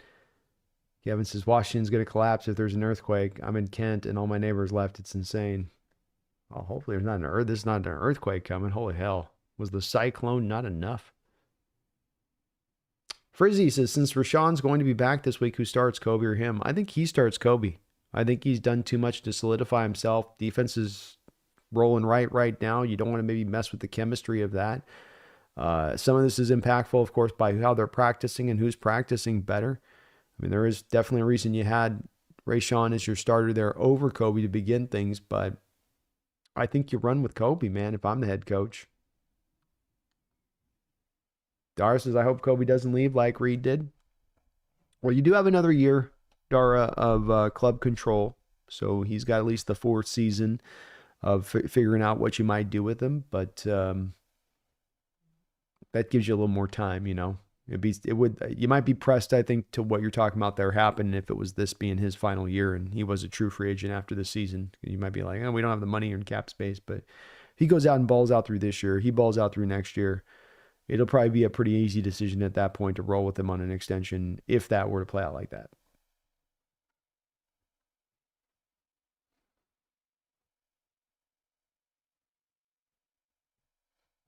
Rampazzi says, I was screaming so loud when that boneheaded play happened. 6 defenders couldn't stop one guy on 3rd and 5. It was wild.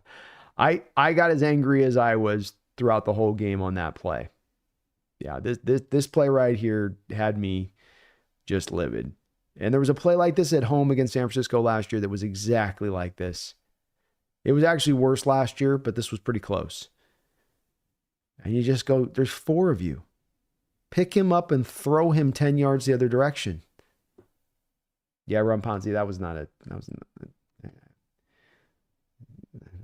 in a happy place after that one either in the game.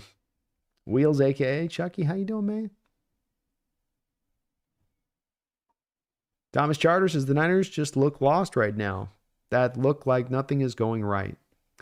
Yeah, I think a little bit. I mean, I think that there's an emotionality to the situation with the Niners that is just effervescent.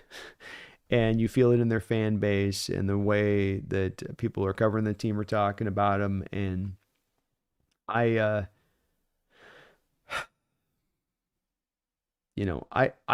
I get the criticisms that are out there with Shanahan, but I think some of the stuff's just getting taken so bloody far on them potentially ushering him out the door and determining somehow he's really, really good and he can get you right up to a line, but he can't get you across the line. And I think the Niners and the fan base will end up being very upset in retrospect when they look at where he goes and probably the success he goes to the next stop, and then how they then find themselves at times probably spinning through some coaches. We'll see on it, but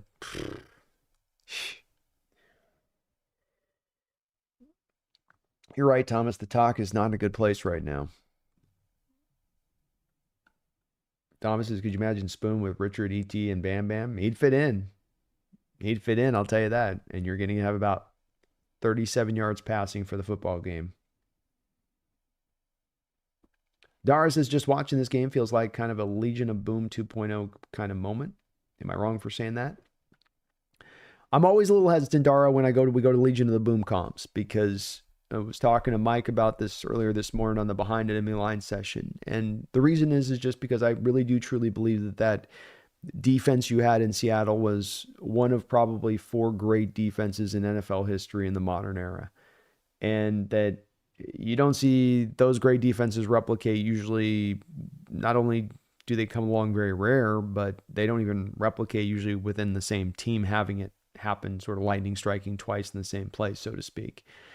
But all of the players connected, Dara, and that you're feeling more of the defensive team cohesion going on, I think is probably a little bit of the shades of what you're feeling from that you'd get with the Legion of Boom, where everybody was moving on a string collectively together. and that their execution was so good in that way because they knew exactly where the guy on their left and their right was going to be, and they could count on that. And I think that this team definitely defensively showed you that this past week, has shown you that the past couple of weeks defensively. That's the part that's really come forward, along with McDonald starting to really pull out some of the stack fronts, unbalanced lines, simulated pressures. He's doing more and more of the Raven style kind of defensive stuff. But they are at least Legion of Boom-like in this way, Dara, is that in this game, you had the Niners held to the lowest passing yards that they've had in 23 games. You started out this season at 3-0, having a mark where you gave up the fewest passing yards for a 3-game stretch to start out the NFL season, going all the way back to like the 79 Steelers. So something that's been a little bit of a part of what we've seen in McDonald's defense as a keynote spot. We can talk about the run game struggles, but something that has come forward really well and they've been very good about is highly limiting passing yardage in most of these football games.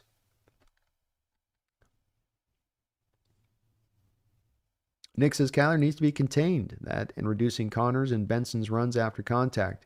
If we wrap them up and force Arizona into longer passing downs, that's the formula to success. That's right. Agreed. If you're giving them the 4 yards a carry, if you're getting the Cardinals into 3rd and 2s, 3rd and 3s, 3rd and 4s, it's going to be very hard to stop them from converting those into first downs, especially with Kyler's ability to use his legs. You get him into the 3rd and 8s, 9s, 10s, 11s. Now those flourishes I just talked about that Mike McDonald's starting to unveil the past couple of weeks against the Rams, against the 49ers, now he can bring those out. He wants to bring them out on 3rd and longs, especially.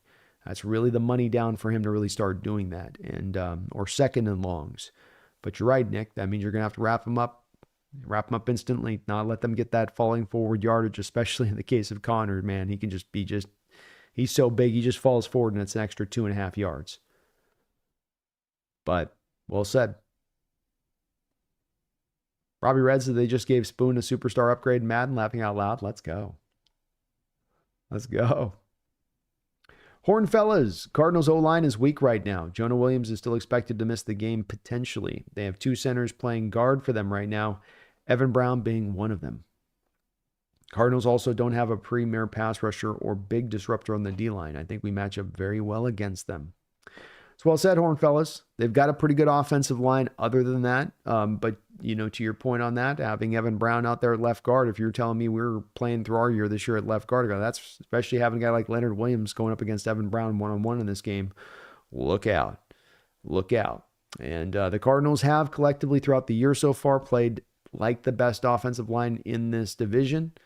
But you do mention about the fact that there is, some injuries on there a little bit, holding maybe this unit back a little bit. And I think you're right about absolutely on the defense. They're missing disruptors. It's why they made the trade a couple of weeks ago with Denver to get an edge rusher in there. It'd be interesting to see how many snaps Darius Robinson gets for them. I would estimate 15 to 20 snaps at most as he's just coming back. But he's a player who might be something that you got to kind of deal with a little bit. But They are definitely susceptible defensively to us being able to attack them in a variety of different ways, from hitting them in the ground game to being able to attack with our wide receivers. That's why I do go down to saying, look, what can put up our points offensively? Can we limit them offensively? Can we not allow them to live with the football? Those long, time-consuming drives, just moving the chains, first down after first down after first down. Can we stop that part? And if we do that, then I think it's a win. Keon, if we could play like the Steelers did with Lamar, we win. I was very impressed with Pitt's contain and edge setting. Pass rushers got to utilize that mush rush.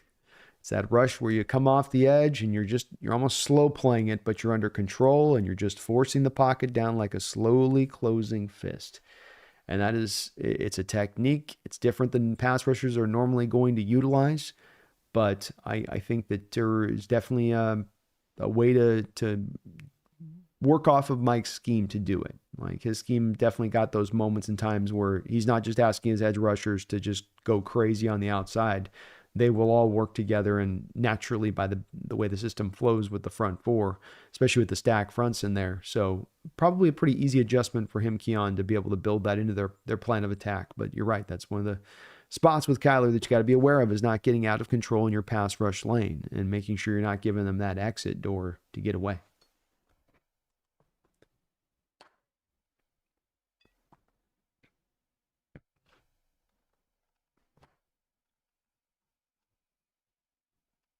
Oh, sorry. Hold on.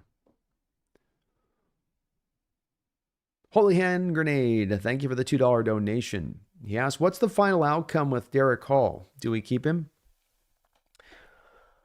Oh.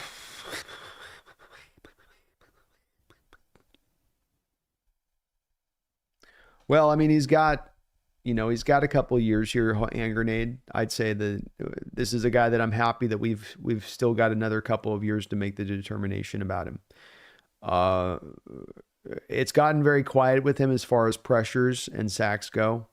He's got his sack numbers, I think, a little bit inflated because of a couple of freebie sacks this year at times.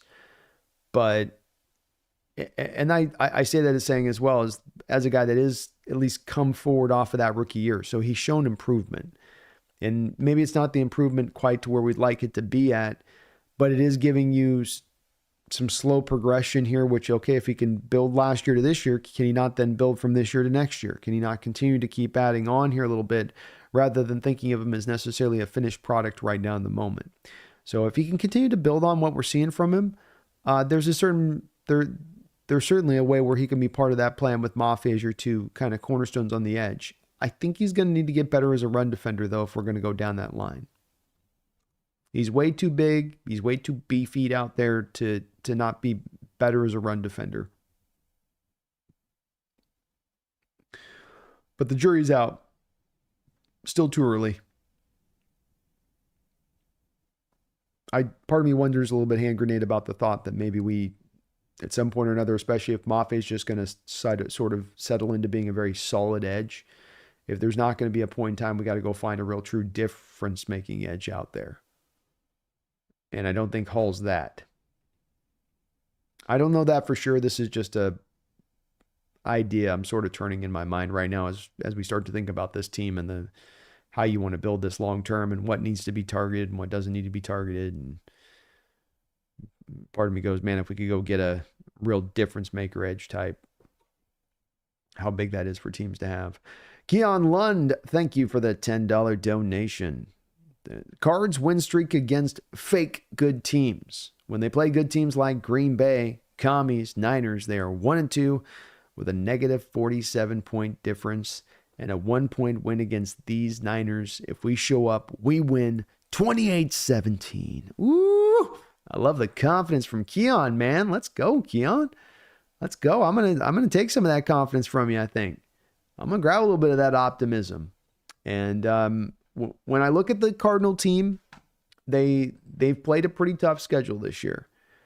And that part does stand out to me. I think you are right about in playing these quality teams that there's a lot of losses there on those quality teams that, once you actually have to face something that's legitimate, it's not so easy for you. Here's being the schedule right here that they've had to play up into this point. But I will say the thing that stands out to me with the Keon is that they definitely, with the exception of the Packer game and the Commander game where they got the doors blown off them, to your point, I mean, that was embarrassing defeats, that they hung with the Bills at home. They beat the hell out of the Rams. They stayed within 7 points of the Lions. And they are a team, I will say, to your point on the 28-17, this is a team that different. Get that stupid thing off. This is a team that if you get on top of them early is not built to play from behind. If you talk about, can you win in the first quarter? You win the second quarter? You can win this type of game in the first quarter because they want to run the ball. They want to kind of control the clock. They can be explosive, but they want to be in that mindset through most of the game. And so you get up on them by a couple touchdowns or something and you put them in that position to have to start slinging the ball over the rock. Marvin Harrison's solid and he'll maybe come along within the future. And Trey McBride's a difference maker at the tight end position, but those other guys are not that great on the outside. And they don't quite have the armament to be able to just throw it all over the field for a long period of a game like that. Nor do I think they really have the pass protection to make that happen if you consistently put them in that point. So Keon, if we're getting 28-17, it would probably be then by us getting up on top of them early. And that those games that have gone downhill for them, being that Green Bay game or that Packer game, not Green Bay game or the Commander game, it went that way where it just went sideways right from the start. And they were kind of toasted out and they were scrambling and they had to get away from their run game and they had to leave their identity a little bit. And those teams were able to take advantage. So getting out in front, executing offensively early to get those points up on the board and really putting that pressure on them, Keon, that's going to be a big part to going and getting the win in this one. You come out with the win, I'd say it's probably because you scored first or you got out by a bit of a lead on them through the first quarter and a half, and then you were able to just kind of press down on them a bit, which the Hawks have done at times, Keon, in a couple of the games this year. There has been a few of those games that we've been able to do that. So maybe we can fit to that model once again. Thank you, though, for the $10 donation. I appreciate you for that, Keon. All of your support to the channel, man. Dropping donos as well. You too, Hand Grenade, over there on the round table. Very kind of you guys for doing that.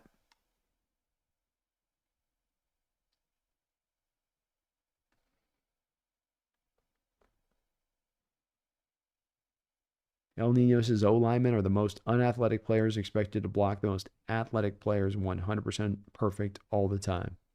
It's true. It's very true.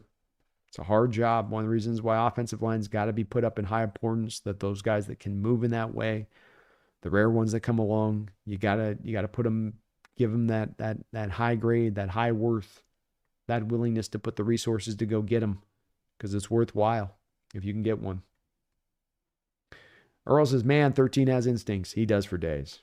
All over the tape, and it's been in all three of the games you see plays like that, where he's just moving to the right spot, in the right space, making the tackle, sealing the deal. Chris says, Jones is going to be a key for our future. I can feel it in my bones. I can as well. The difference between him and the prior guy is as big a difference as you get. And that's not just a shade out on Dotson. He's more of a Will than he is a Mike. So that's part of it. But to see him instinctually go, and to feel like watching Dodson prior, by the way, on this one, where you're watching Dodson and you're going, I kind of think he could have gotten up around that block. He could have attacked that block and gotten around onto that edge there. He could have, and these are things is when you're watching the 22, you're kind of guessing on a bit. Where you go, I think I see other guys taking this on a little bit better. And you were hearing it from other people that were discussing it in his play and what they were seeing from the linebackers of the Seahawks through the first part of the schedule. And then you see him in there just instinctually to the right spot, not getting fooled, making that great tackle, being physical. Yeah, I think, Chris, that he's making a strong reason to believe that he's going to be part of this future, say nothing of the fact it's not together all that easy to go find good middle linebackers in this day and age, especially for the ones that you want to do the specific things that are required from this defense that's in many ways kind of heavily linebacker driven.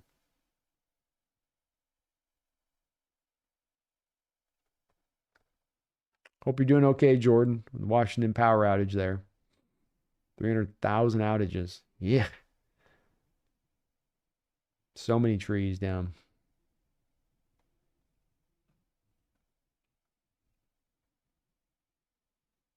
Jordan says, Jesse seems to think 5 quarterbacks are franchise quarterbacks. Geno doesn't do anything worse than quarterbacks you would think you would tank in the 12-6 range.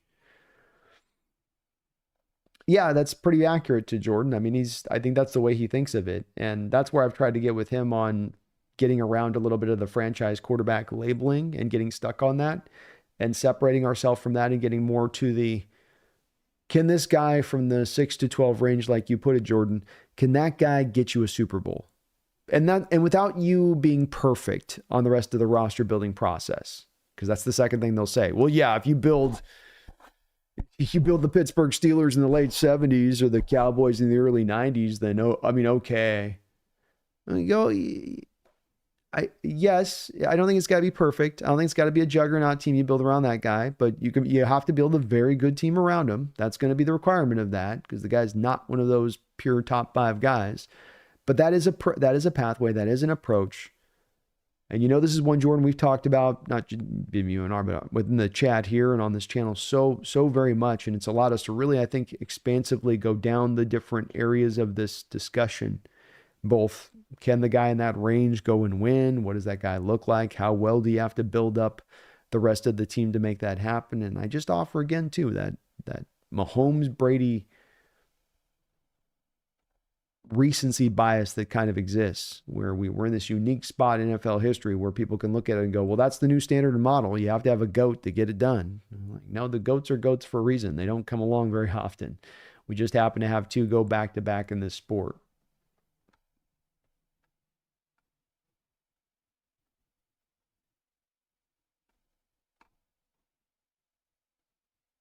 Sorry to hear, hand graded. You're not getting your username back, man.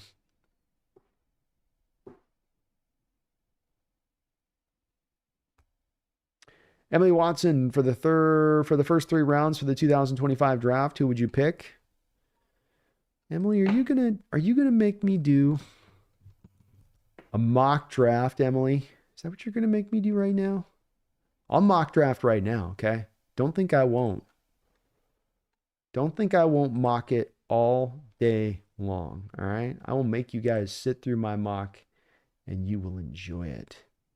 So what are we doing here? We want to go with another Connor Williams out of Texas. So I would probably do like a trade back thing, you know, like I'd go 16, 24, 56, do something like that. They accept it. We come down to us here. You got Milrose, Shedeur Sanders, Quishawn Jenkins. Dun, dun, dun, dun, dun. We don't have any. Ooh.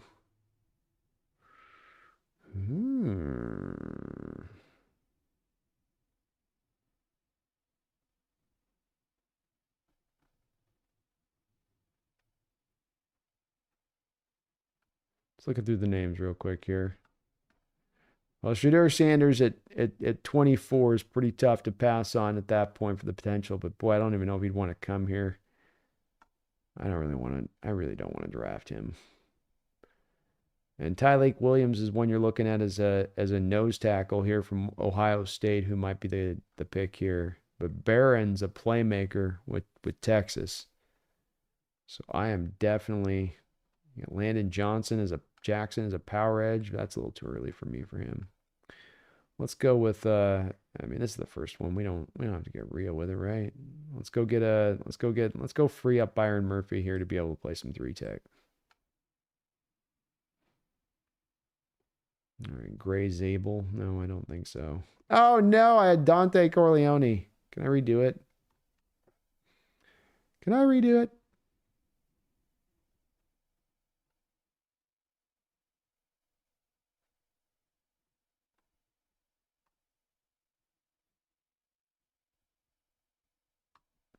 Ugh.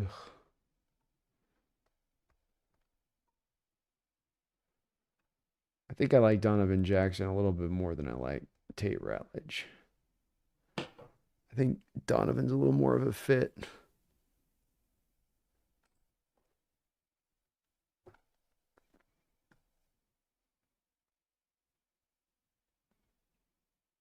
Second round pick.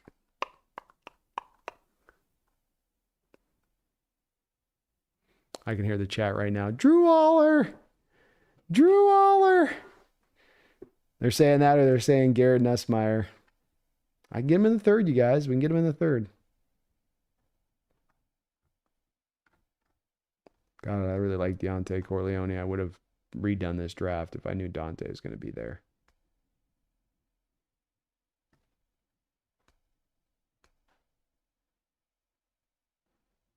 Boom.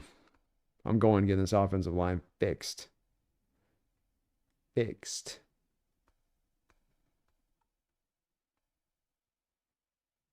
Go for a center next. Parker Brailsford. Just hammer it. This is 1.0. I'm going to go Daryl Jackson's son. Man, all the guys went. Boom. We'll do that. So, yes, this would not have been exactly what I would have wanted to do in retrospect, but Emily, give me some rope on this, okay? It's the first run on this one. I probably would have come back and take Dante Corleone in the 2nd round, but something like this, you trade back with the first pick. I think we're going to need to get a nose tackle, but it didn't have to be this. You could have gone something else there. Could have gone quarterback, come back, taken Dante, gone back with a guard. We only got one guard coming out of the draft at that point, and then Barrett Carter is your sort of inside linebacker guy for the future. Something along these lines. But I am just starting to get into scouting him, Emily. So admittedly, I'm grabbing guys in these spots that, I haven't gotten super deep with it yet on that side. Just Give Me Pizza. Thank you for subscribing to the channel. I appreciate you for doing that. Phoebe Moore Seahawks, thank you for the $2 donation. He says, we need to beat the Cardinals this week. No more home losses. Yeah, no more of this crap. We got to get the home field advantage back. We know the Cardinal fans are not going to take over the stadium. I've been in that stadium. They don't do that. That's not a thing. A sea of red in Washington is not a thing. So let's take that home field advantage and make the most of it this week, okay? Please. Please. East of I-5 got the worst of it. You know, they got all those trees out there. A lot of trees. I don't know. Those crews have got a tough job, too. You got to go out there and repair the line, cut the tree away. Electrical sparks in your face. Just give me the saw. You could almost do like you could do a horror movie, a Washington Cyclone horror movie, and the whole movie's the creature is the elements, you know, like Final Destination style, that all the main characters have to dodge and stuff. Oh no, it's an EMP as well. But I hope everyone's doing okay out there. Stay safe. You know those, and thank you to everyone out there that's working their butt off to get the power back out. Thomas Charter, the Niners would be imminently dumb as hell for firing Shanahan, and I'm just tickled over here that we're getting to watch them self-implode in that way. There's nothing more beautiful and wonderful than watching an organization kick a high-quality coach out the door. I understand that there's some warts on this thing, but he's still a high-quality coach. And when it comes to the Niners with this, there's this weird blind spot their fans have with this, and it's at times a bit of this I get a sense of, yeah, well, we're used to Montana and Young, you know, we're used to dynasties and, you know, we're used to Super Bowls. That's the standard here. And I go, okay. But you forced Harbaugh out of town at that time. You know, locker room still liked Harbaugh. Yeah, he had a ref wear with Balky. Yeah, the owner kind of chose to go with Balky over Harbaugh, basically, and that was part of it. But it was also the fans weren't exactly over themselves clamoring for Harbaugh to stay. He goes out and wins a national title. He's got the Charger team back seemingly on the right road down there in Los Angeles. You know, you forced out a legendary coach already within the last 10 years, and you're speeding along to go do it again. You didn't learn your lesson the first time that probably wasn't the right call. That's where I go with the San Fran and the San Fran fans on this one. Be careful what you wish for. You just might get it. And I'm going to be happy to see you get it as a Seahawks fan.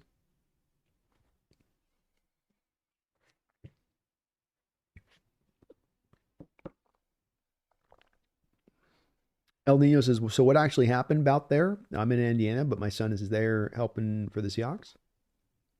Just a cyclone. We get them once every about 20 years in Seattle. I think it was like last time was the mid-90s. I remember us having one. And it gives you almost hurricane conditions when that's usually not a thing that we'll get high winds and, of course, real wet weather, but you're not going to get the incredible winds kind of stuff that you get with those cyclones. Brian says, damn glad my plane came into Seattle on Monday, not Tuesday. Wind diverted some planes. I bet. I'll be telling my pilot, we're coming in on a sign. Folks, we're just going to let you know the cyclone off the West Coast has decided to click in fully here, according to our reports on the ground. But I think I can get us through this okay. If anybody doesn't have any problem with us just going ahead and putting our head down and trying to get through this one, we're going to try to bring it home. No, don't bring it home. I'll take a rental car from Oregon. Don't bring it home. I don't need you doing your Top Gun. I can fly it in like Denzel Washington in that movie. Watch us spin it. No, Mr. Pilot. Your Navy days are over with. Your Air Force days are over with. We're going to go ahead and reroute down to Sacramento and we'll just lay over. Be flying me through no cyclone. Long live the king. Brando, have you heard the narrative of Geno not having a signature big game win before the Niners game? Where will the goalpost get moved now? I mean, it's where I'm at with it too. I just go like, okay. Yeah, we joked about it for the season, He raised a Super Bowl trophy, and there'll still be people going, okay, yeah, he did it, but he's not really that good, though. I mean, and yeah, the signature win thing to me, I was like, how does he? He's already had the signature win. You beat the team that went to the conference championship last year and was within basically a collapse of going into the Super Bowl against that Chiefs team last year. And that's probably a tough matchup for that Chiefs team or a tougher matchup for that Chiefs team, maybe even than the Niner team they were playing. So yeah, and that was the second straight year he'd done it. Yeah, that's the one they want to go to, and they'll still go to it. I mean, even this year now, it's like that Bronco. Yeah, was the first start for Knicks, but the Bronco win is a quality win in retrospect. That might be a playoff team in the NFC. Falcons look like they're going to win the division, and you beat the brakes off of them at home. That's a quality win. But that's where you're kind of intimating, and it's true. There's just a blind spot with Geno, I think, in certain respects, and in appreciating his game and what he brings, because things get so caught up upon the things that he doesn't do or that they don't like about him, be it a body language or the bad interception that comes up. But it's like, well, why does that bad interception come up? He's a complicated case study. He is a complicated case study, but yeah, it's a goalpost that's always ever moving with him too, as far as people's evaluation on him. Well, the McKinney, the Cards are nasty in the trenches. Yeah, they're tough. They're tough. Little Drip says, even though they have no big names on the defensive line, they get a lot of sacks. They run team defense really well, and those guys work together and running their games. They will blitz like hell. They're not worried about sending the house. They understand they have to manufacture some things, and they're willing to pay the price of admission to get that done. So if they're going to bring those blitzes, you make them pay on the back end. If you get one-on-one opportunities on the outside with your receivers, you get after it. It's not like, to me, their corners are necessarily that good to where you can just feel like they're going to lock it down. Garrett Williams is rounded out into a pretty good corner, but Max Melton's a youngster who's figuring out his way. Sean Murphy-Bunting is a guy in and out of the lineup a little bit. You can get after those guys. You absolutely can, especially when they get into those blitz modes. So something for Geno to really keep an eye on in this game. But yeah, they work really well together. Brian says, how has LJ Collier become a serviceable player in Arizona? Well, I mean, serviceable.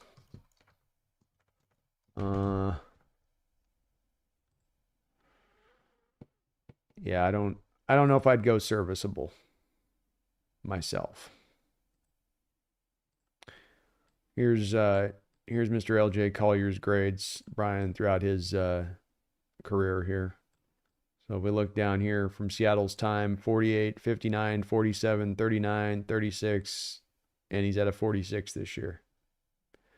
So 1 sack, 16 hurries on 336 snaps, which would be the second most snaps of his entire career. What's happening is that he's just playing a lot. That's all. He's going to probably set the high water mark for the most snaps in his career. And like he did the last time, 2020, he played that many kind of snaps, he'll probably end up with like 3 sacks and probably a couple more quarterback hits, something like 25 or something, maybe 24. That part maybe comes up a bit, but snaps might also come up a bit. So in watching the games, he's not making an impact. He is a guy that's there keeping the seat warm for the next guy that they're going to bring in there to fill in. Champy, how you doing, man? Says Go Cards. Thanks for checking out the stream. Good best of luck next week. Sabin sent LJ Collier has leads their team with 21 pressures. We have like 5 guys with over 27. Exactly. There you go. Bingo, Sabins. Perfect stat to just go right on top of what I was just saying on that. Exactly.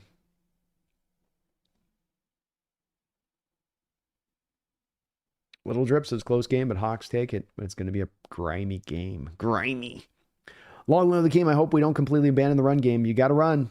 You got to run against this Cardinal team. They are susceptible against the ground game, and that there have been teams that they've been able to get on top in games where they're able to start out and run, stay with the running game, and then they shut your running game down, or you find yourself like the Bears did against the Cardinals, just magically going away from it. In the Bears game, it's because Waldron, right? But it's also because Bears have their rookie quarterback and they have their three wide receivers, and they're really wanting to throw the ball over the park, all of the field. And so that was drawing them to throw more and then go away from the run against the Cardinals. But this Cardinal team is very weak at stopping the run. So you've got to get after them with that. You got to show some commitment to that.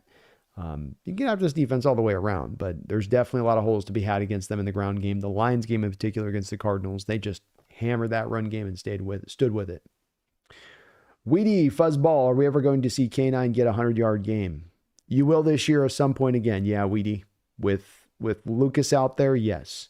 But prior, you just haven't had the run blocking out there to get it done for him. It's been one of the league worst in that range, or back end at the very least in league. Dara says, is the screen pass plays from Grubb the Husky screen pass that works? Is the only screen pass plays from Grubb the Husky screen pass the tunnel screen, Dara? I think is the one you're referencing. And yeah, that's been your most effective one. When you tried to go to the traditional screen game, it's been shut down this year, where you sort of have the defensive lineman you almost kind of let him go, and then you try to throw the ball up over the top to the running back and let him get after it. It's just not worked. You tried even running that in this last game, I think, to Charbonnet, and it just got shut down instantly. Yeah, the line just ain't nasty enough to pull it off, unfortunately. Snail, thank you for the $2 donation. He says, can we trade the Mariners for the number 1 overall in Ward? Maybe so. Maybe so. If it's an offer on the table, I might take it myself on that one. So, yeah, poor Mariner fans on this one. I checked out last year. You know, bless you if you can hang in there for another year this year, looking at that payroll and looking at the rest of the league and going, yeah, no, we got a chance. No, we got a chance. I do think both in their case of Ward and Shador, they're going to be top 10 quarterbacks when it's all said and done in this upcoming draft. So I don't know if he'll go number 1 overall, but definitely top 10. Robbie D, thank you for subscribing to the channel. And Richie G, thank you for subscribing to the channel as well. Welcome aboard the Hawks Nest. I thank you guys for doing that. You're gentlemen and scholars. Folks, do please join Richie and Robbie today and sub up the channel. We're trying to get to 20,000 subscribers. And as I promised, when we get to 19,500 subscribers, when I'm on the precipice of getting to 20,000, we're going to do a 24-hour charity stream. So helping us get to that spot, you're helping to save the children, really, by subbing up to my channel. I mean, if you really want to break it down, that's what you're doing. John Naylor, thank you for the $2 donation. He says, let him to ride Gino. We can enjoy the results. That's the spot that I'm in. I just go, there was a big part of it for a couple of years where I've been really trying at times to convince, and I'll still make my occasional arguments, but at the end of the day, I'm satisfied with where I'm at with Gino and who he is and what he is. And people can get out of sorts on him, and they just, I can't sign up for him. And I feel good about what he brings to the table. He's part of what helps this team win this year. Has been part of what's helped us win the last couple of years. I think that there's some real common ground that can be found between the team and Gino on an extension here. And I think it's a good pathway. But it's great to watch him be able to kind of prove these many doubters wrong. There may not be people reversing, going, okay, I finally see it. Those may be few and far between, but they don't have to see it. We can see it. You know, the guy's on pace for throwing for nearly 5,000 yards in a season. You don't do that by being trash. You don't do that by being garbage. You don't do that by being rated the 19th best quarterback in the league. You do that by being a very, very good quarterback. Randall McDaniel, thank you for the $2 donation, and great to see you in the house, Randall. And well said on that too, John, on that prior about Gino. Randall says, we're about to go on an A run and win the West. I'd love to see it, man. This is the perfect time of year to get hot. And it would set the table well, not just for getting into the postseason, but also for next year, too. Getting that done, that'd make you feel great about this season. And this team could be in that spot. You're slowly getting healthier and healthier here as this year goes along. You have Lucas out there, who's been gone the whole season. Bam, he's out there. Connor Williams does go, but Olu looks like he's ready to get in there and ascend. You got your receivers, you got your running backs. Gino's good to go. Noah Fant's back into the mix. You have all of your edges safe for Uchenna Nwosu, and Nwosu should be back within probably the next 2 weeks, 2 to 3 weeks at the most. You're getting Uchenna back. So you've got all of your edges locked and loaded. That's with Roy Roberts and Harris brought into the table here as well as your, then becomes your fourth edge. So you got some nice depth there. All of your defensive linemen are good to go at this point. Jaron, Leonard, Byron Murphy, Draymond Jones out there rolling. Your secondary, stable, ready to go there. So, You know, it's if they were to go on a run right now, you could see how it makes a lot of sense for the fact that both schemes are getting probably onboarded at their best at this time of year, where they're both new schemes at the start of the year, and you're probably ironing out kinks. OCs and DCs learning what these players can and cannot do. Now you start to learn it. Now you start to refine it. Now you start to know what position you can put him in on a consistent basis to make sure he's succeeding at all times. And maybe we're going to see that with that. If you were to blend that into a run, Randall, that would make a lot of sense to me on this one, and I'd love to see it. Gabriel Ramirez, thank you for subscribing to the channel and helping us get a little bit closer, just a little bit closer, like I say, to that mark of 20,000 subscribers, because when we hit 19,500, I'm going 24 hours. It'll be 24 hours the Hawks Nest.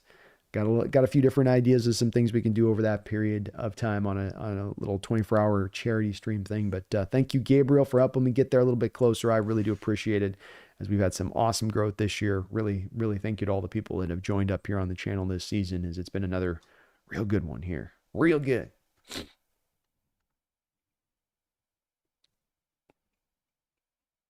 Little Drip says K9 for 100 yards equals a win. Yeah, you probably feel like you get 100 yards from K9. You're coming out with a dub on this one, I'd say. Robbie Red, I honestly feel bad for Drew Lock right now. He deserves the start for the Giants. He does. I mean, I can only imagine that he must not be looking particularly good in practices for them not to go with him as an option at this point. And especially a guy in Dable who, had to have looked at it like I'm in a bit of a desperate situation the past couple of weeks prior. And I have to just come back to, as maybe as unfair as that is to be a little bit towards Drew, I have to say that it's a little bit like the Trey Lance thing, a guy that I thought had a lot of upside, where, Trey Lance can't even come in there and take over from Dak Prescott at this point in time in his career. And you go, oof, it's not a good sign. It's not a good sign.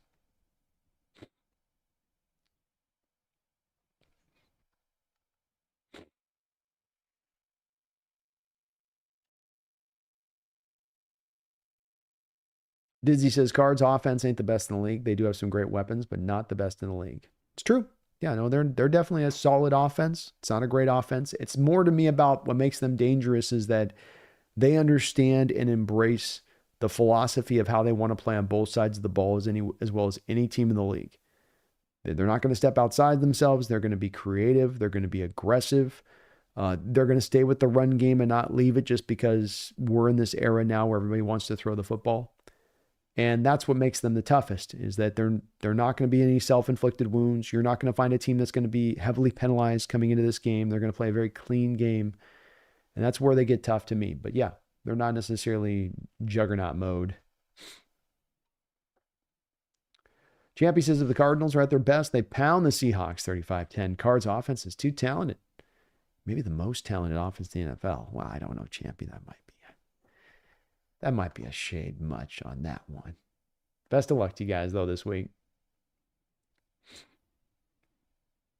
Little Drip says, that's fair. Long live our offensive line, could run block. Man, the team would have 2 or 3 more wins. You're right, they would have.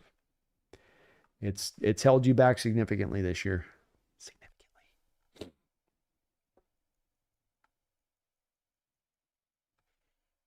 Keon says, K9's the top 4 back in the NFL if he gets some lanes.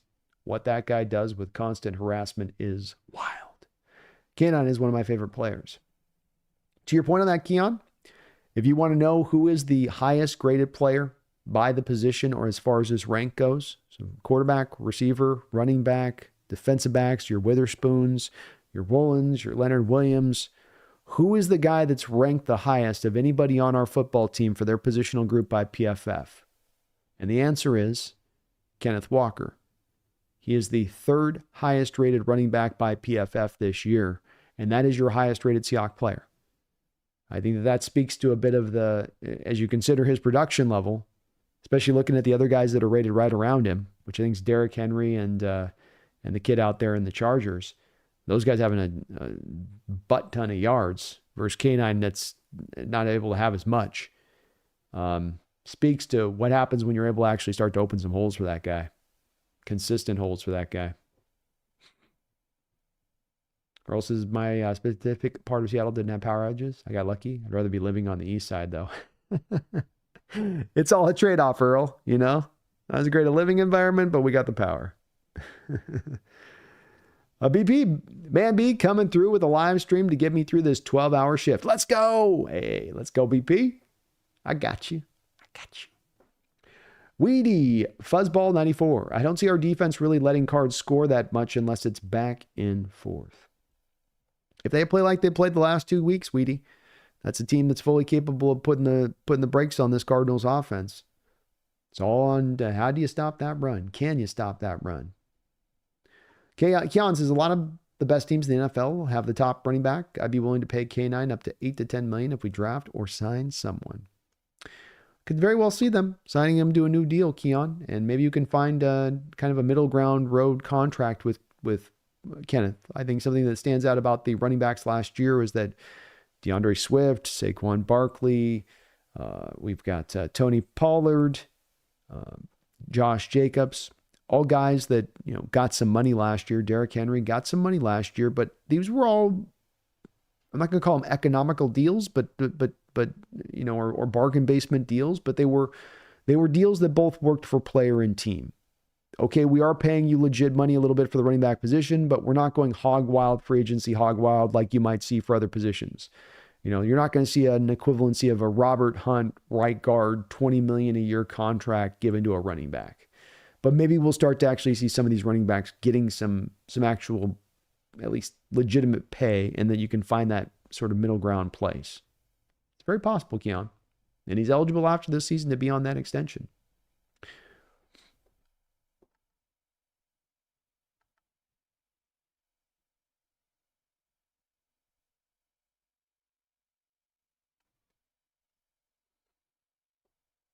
As El Hazard says, being able to take back first place in the division next week against the Cardinals is funny as F. Yeah, it's been a crazy year. Crazy. Duran says Cardinals defense is ranked tied for the 12th in points allowed. Not bad, I must say. No, they're good. Yeah. They're really they've earned that mark, and it's not been an easy road to get there either necessarily. Hell, they held the Detroit Lions to 20 points. I think that's right.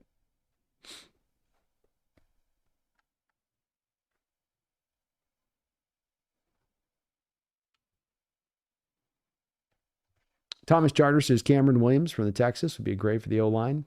They go O-line, Thomas, I'm going to be happier than a pig in mud. Multiple times over early picks. Let's go. Let's get this line finally fixed, man. But I haven't had a chance to scout him yet. I'm just starting to get into my linemen here. Dizzy says, y'all due for a loss after 4. Dizzy talking some stuff to Champy. Bless you, Champy, man. Fight him off, Champy.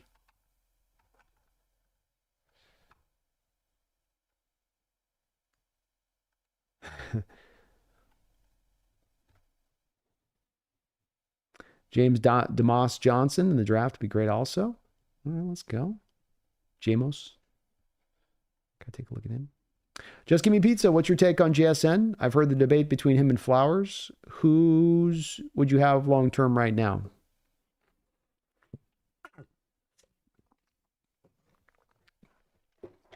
They're a little bit different from as players. I think that Flowers has got ability to win on the outside a little bit more consistently than JSN can, but then I think JSN is a better slot than Flowers is when they kick Flowers inside. The other thing I think is an issue for Flowers is, though he can play on the outside, he's got to be a Z, because if you make him an X, he's going to get pressed to death. Flowers probably a little bit more after the catch. JSN's got better hands. They're very close players. There's a reason they went very close in the draft next to each other. Just Give Me Pizza, but I would take JSN over Flowers. I would take JSN over Flowers. And if you watch my draft night video of when JSN was picked, I think I was asked that in that time, and that was my opinion at the time when Flowers was picked, I think ahead of JSN or whatever, right around there or whatever. So Flowers is a good player, but I think he still has some dropsy problems. Not the biggest of guys, not the biggest catch radius. There's going to be troubles with releases with him if he's got to deal with physicality at the line. JSN can have a little bit of that issue too, and they're both very close to each other. That's why I'm kind of having a hard one with this one. Just Give Me is that at the end of the day, they're ultimately the players that they equate out to and what they bring to the field as far as productivity is probably pretty similar, but I'll go with JSN. Sal says, finally got power back, which is nice. Never heard of a bomb cyclone before. We had one back in 96 or something. I remember my house going outside and my mom being like, get the garbage can. It's one of those big gray garbage cans you all got, and grabbed the thing by the lid, and the wind took it and it was floating up in the air like this in my hand. And those are the big garbage cans, the ones that are like 40 pounds or whatever. So I went, whoa. Oh, it took me down I was sliding down the driveway. Amazing Mario Brothers. Pumpkin is sleeping well now that Abe is back to say the O-line. She was restless before Abe got back. She wasn't sure if the line was going to get right, how it was going to get right, what the hell was going on. But now she is indeed fully at rest and comforted. I went and got another cat tree here, by the way, over my right shoulder. So we're going to see if we can eventually coax out my black cat to get up on the old second cat tree here or not.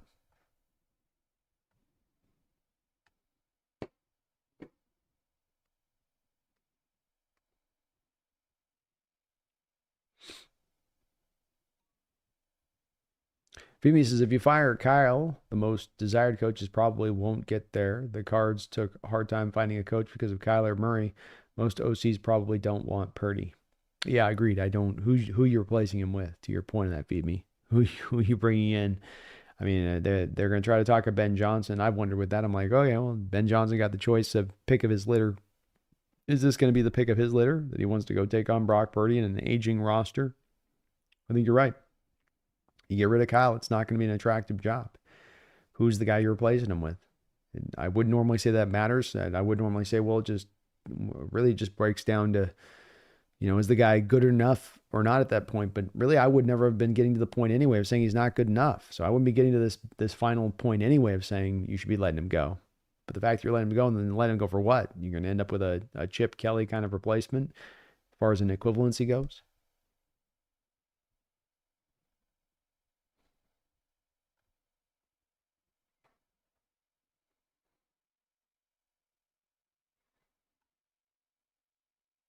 Randall McDaniel, thank you for another $2 donation.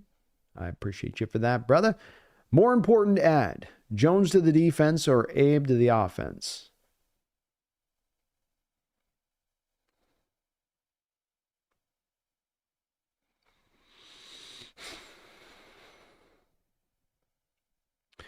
I think Abe to the offense, Randall, because your right tackle position had a legitimate argument to be made that you had the worst right tackle position in football throughout the course of this year in performative level.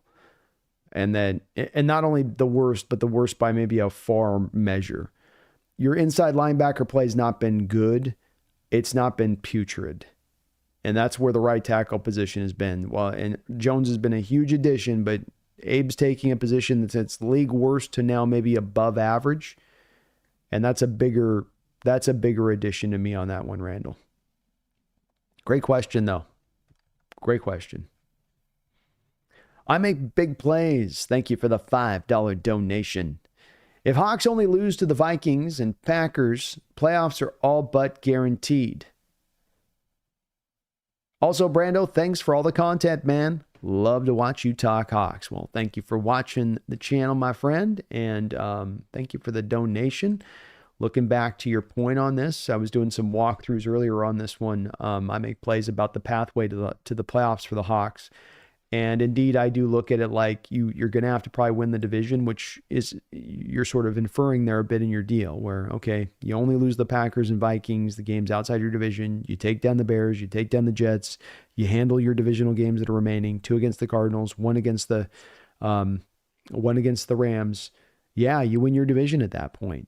Where you're very right, where it would just simply come down to, can you get that division or not? Because that would take the Cardinals 2 more losses down. You'd have the tiebreaker against them. That'd be 1 too many, I think, losses for the Rams, especially considering their schedule. And I don't think the 49ers look in a position to really come up, considering that their remaining schedule as well. So that's very right. That's very right. I was looking a little bit of, there's a pathway here I make plays to where if you beat the Packers, and then maybe you have a split of the Cardinals, but you win the Rams game, and maybe you lose the Vikings game, but like I say, split the cards, come out to 10 wins, and you got the tiebreaker against the Packers to get you in for that final playoff spot. But you're right. It is a better way to go, to your point on that, to go through the division and get that one done. You get the home playoff game at that point, and you'd be taking on probably, if you got that home playoff game, you might be taking on the Green Bay Packers at home at that point, Green Bay or Minnesota. Hard to say, that's kind of far out, but yeah, that's right. That's right. Beat the Bears, beat the Jets, win your divisional games that are remaining. That's 5 games. That's 11. You're in. That's in, and you got the tiebreakers, I believe, at that point. I hadn't thought of it that way, but it's totally true, man. Thank you. Appreciate you. I make big plays. Long live the king. Thank you for the $2 donation. Kenny Mack flashed in preseason. Still no work. Yeah, the team's trying to make Zach Charbonnet a thing, and I'm still hopeful with Zach, but it's been pretty underwhelming, and it's not all Zach's fault by any measure. He's dealing with the same stuff that Walker's dealing with, where the line's just is in bad shape at creating any kind of rushing lanes for these running backs. You're not getting any push off the line of scrimmage. But I would have liked to seen a little bit more through this year of some creativity from Grubb and, hey, the running game ain't working. Let me find some other things here. The tunnel screens, that's been a great addition. But up until Chenault getting injured last week, they hadn't used Laviska Shenault at all. I think we just ran our first or second fly sweep of the season in this last game against JSN, and surprise, surprise, it got you 8 yards. I continue and maintain saying that every time you go to the fly sweep, it gets you at least like 5-6 yards every time, and it keeps the defense honest to the edges so that they can't crash down on the A and the B gap runs. But for some reason, and this goes back to the previous coaching staffs, we just don't run it.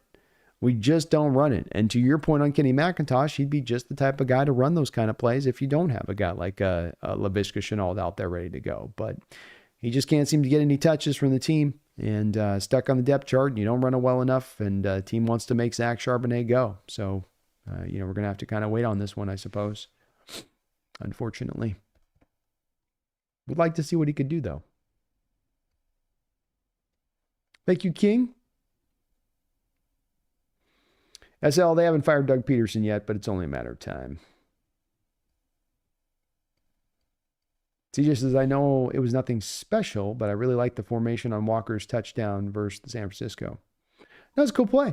It's a great play. And it's misdirection, which should be a lot at the forefront of what we're trying to do. We're not big and bad enough to just say, hey, we're coming at you.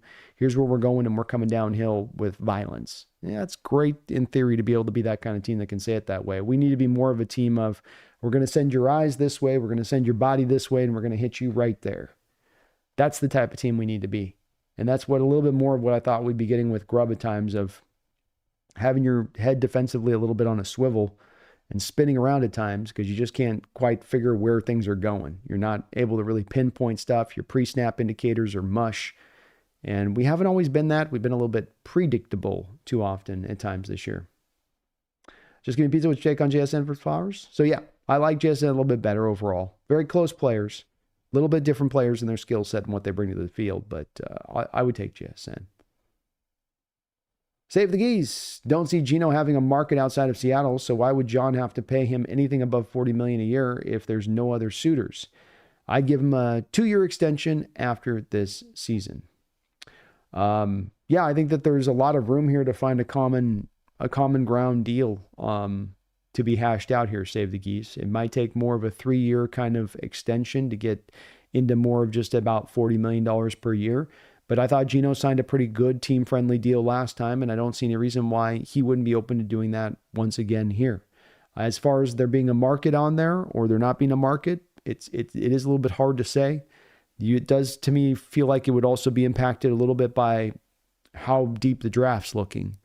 And that if there's only going to be 2 first-round worthy quarterbacks and teams aren't really liking the draft as much, is there going to be a team out there that thinks they're more closer and ready to roll right now and will be willing to sign up for that? I don't know. We'll see. We'll see on that part. But I do think that, to your main point on that, I think that there's really reason to find a common ground contract here that makes sense both for Geno and makes sense for the team, exactly like they did last time. I've been moving to Save the Geese 6.5%. You put him on a 3-year extension. The first 2 years of the deal average 6.5% of the salary cap.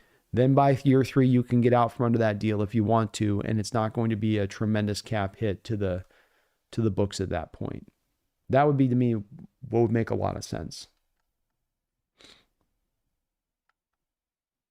SL says, just when I thought I was out, Geno pulled me back in.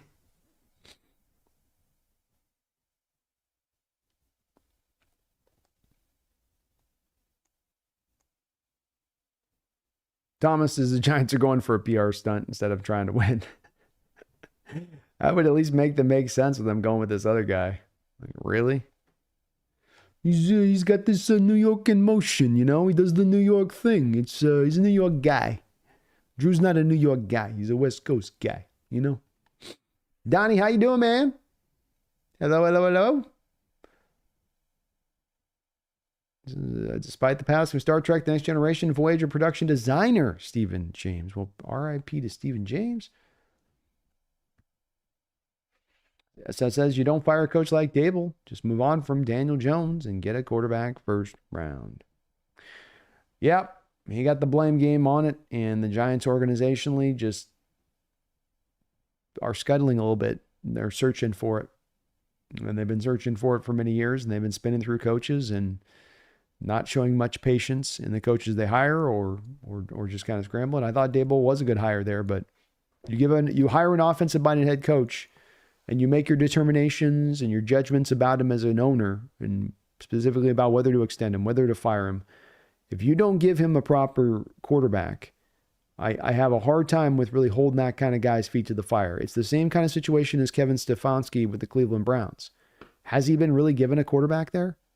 Have you as a general manager, are you able to really look him in the eye and say, I've done everything I can to set you up for success here with Cleveland? I gave you Deshaun Watson. I handed you that handy. I think there's certain situations you got to give the coaches there a little bit of, or not the word sympathy, but you know, hey, I can't make them the patsy for stuff that is outside of their control. Space, I do think we give Geno, if this continues at the current track it's going right now, I do think Geno gets a contract extension at the end of the year. New York media ruins rookie quarterbacks. Yeah, they've got a long history of it. Long history of it. Gabriel Ramirez, Cardinals are too physical for the Hawks on both sides. They will dominate. And Geno's another Jameis. Same number of touchdowns and interceptions. Well, I appreciate the Cardinal fans coming in tonight on the stream. And Gabriel, will give you a tip of the cap on certainly the physicality on both sides of that Cardinals team. That shows up every week with you guys, win or lose. Part of what kept you in that Detroit Lions game was that fight up at the line of scrimmage that you guys bring. And we're going to have to match that. And to your point, not all times this year have we matched that level of effort. When it comes to the Geno-Jameis comparison, I don't think that that's a very fair comparison to be made. I went back and studied up on Jameis's season with the Tampa Bay Buccaneers, Gabriel, and if I'm not mistaken, he was up around 30 interceptions that year, whereas Geno's going to probably finish up under 20. The other thing that stands out on those teams, Gabriel, is that it's conditions and situations and supporting cast. It's the place I've tried to go to with the Geno discussion for those folks that aren't as sold on Geno like yourself, in the consideration of what you give to him. Your Cardinals team has put together maybe the best offensive line in this division. That's going to help a lot of things out. That's going to help out your running game to open up holes. That's going to help out your passing attack to have pass protection. The Seattle Seahawks have not had good offensive line play. They've had putrid offensive line play. They've had an inability to run the ball. You bring up Jameis Winston. Jameis Winston, when he was at the Tampa Bay Buccaneers, had a consistent ground game, had a consistent offensive line, had a consistent defense. This is why Tom Brady handpicked going to Tampa Bay, is because the conditions were perfect for him to go find success. And then when he went there, he went and got a Super Bowl that first year because he had the supporting cast in place to go out there and do what he did. Geno's not had that, especially when it comes to the offensive line, at times when it's come to the scheme over the past couple of years. So it's a really rough comparison to be made. When Jameis was set up for so much success there with Tampa Bay and yet failed, versus Geno being set up for failure here and yet succeeding.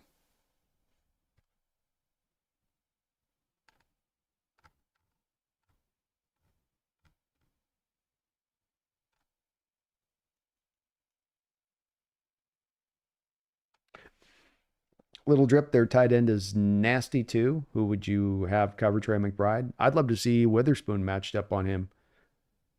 This be a great game to have Witherspoon traveling along with McBride, in my opinion. Especially because you can have Woolen more on Harrison on the outside. And they'll still get their catches in there. You're not shutting them down, but just better matchups for the team, I think, from an idealized standpoint. Brian Myers for Sanders, not a first rounder. We'll see, Brian. We'll see, man. I'm telling you, that pre-draft process, brother. That pre-draft process is a wild thing. Guys start here, and they just keep climbing. John says we should do fine against the Cardinals because their pressure rate is so bad. Geno should eat. Yeah, you should be able to sit. And we've seen Geno this year. When you give him a clean pocket and actual time to be able to assess what's going on, he can be naughty with it. Dara thinks both Sanders are going to Dallas. They package the deal. It's possible, Dara. Certainly is something that I could see as a feasible possible deal here. I've been kind of thinking Ashton Giante was going to go to the Cowboys. They'll just take the running back. But I could see going that way too. Also, Bill Belichick is a possibility there. One thing's for sure we all agree on, Dara. It ain't going to be McCarthy after this year. WWB71, what do you think about the Seahawks signing the UFC kid to the practice squad?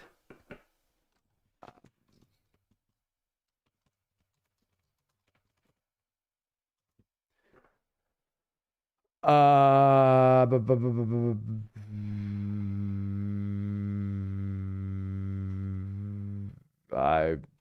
don't know anything about him. So I don't have much of an opinion on that one. I'm sorry. Probably a back end roster guy at this point.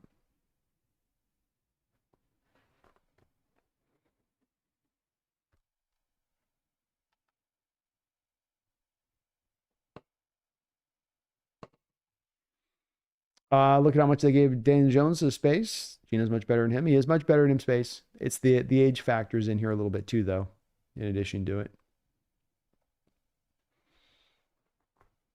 We won't be trading Draymond Jones after this year's space. Then the thing with that is because Draymond's not going to have any real trade value. And the secondary part of it is that you're going to want to make him a post-June 1st designation so you can split up his dead money into savings of 2 years rather than having to eat all of the money into 1 year. Brian says Jerry Jones would never hire Deon. Too much ego, and Jerry won't give up the spotlight. Makes a lot of sense to me on that one. CJ says with every week that passes, us losing the Giants at home makes less and less sense. Yeah, I know. That one stung. That one hurt. And that one might end up being kind of like the Rams lost last year, where he ends up just kind of hanging over the top of you a bit. Besides, speaking of the draft, I say we get Nick Emawari, safety, 6'4", 230, and he's super fast. Turn him into a linebacker. Let's go, man. I'm with it. Pedro asked why the Giants beat us. I think that was right there in the midst of 3 games in 11 days, if I'm not mistaken. So your team was beat up. You were dealing with injuries, and you played a poor game. You didn't show up.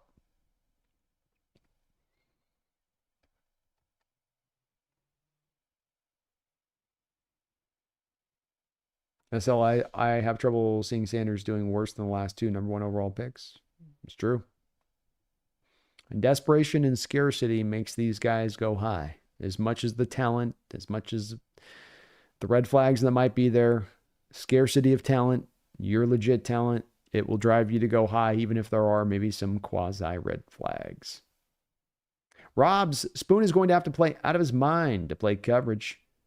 But mostly importantly, as a slot defensive back, hell, contain Murray.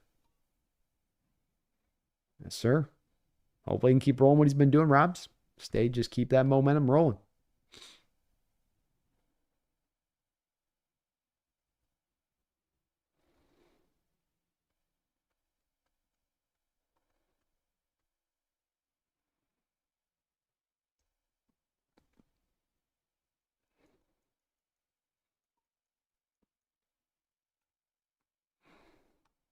Oh, behind on a couple donuts here. Sorry about that.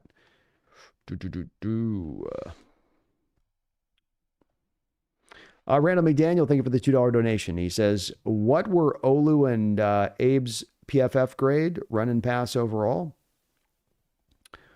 That would be...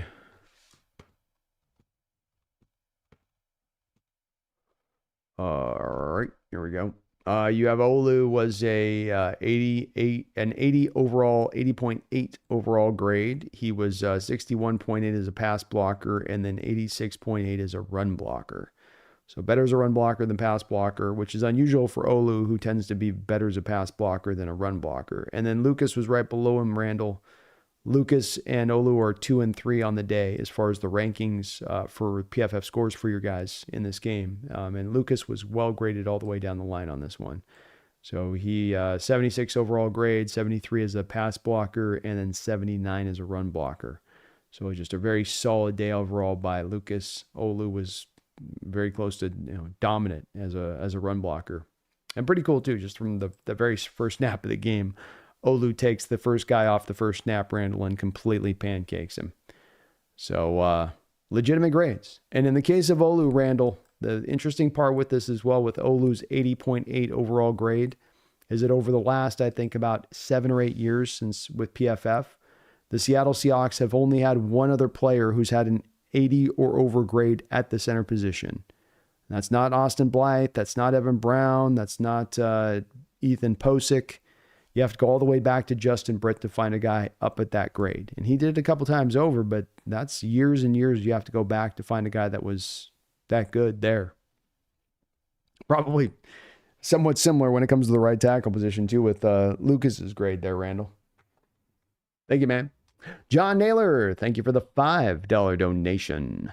Christian Haynes, high character, but needs a year to get stronger, develop technique. Am I high on hopium?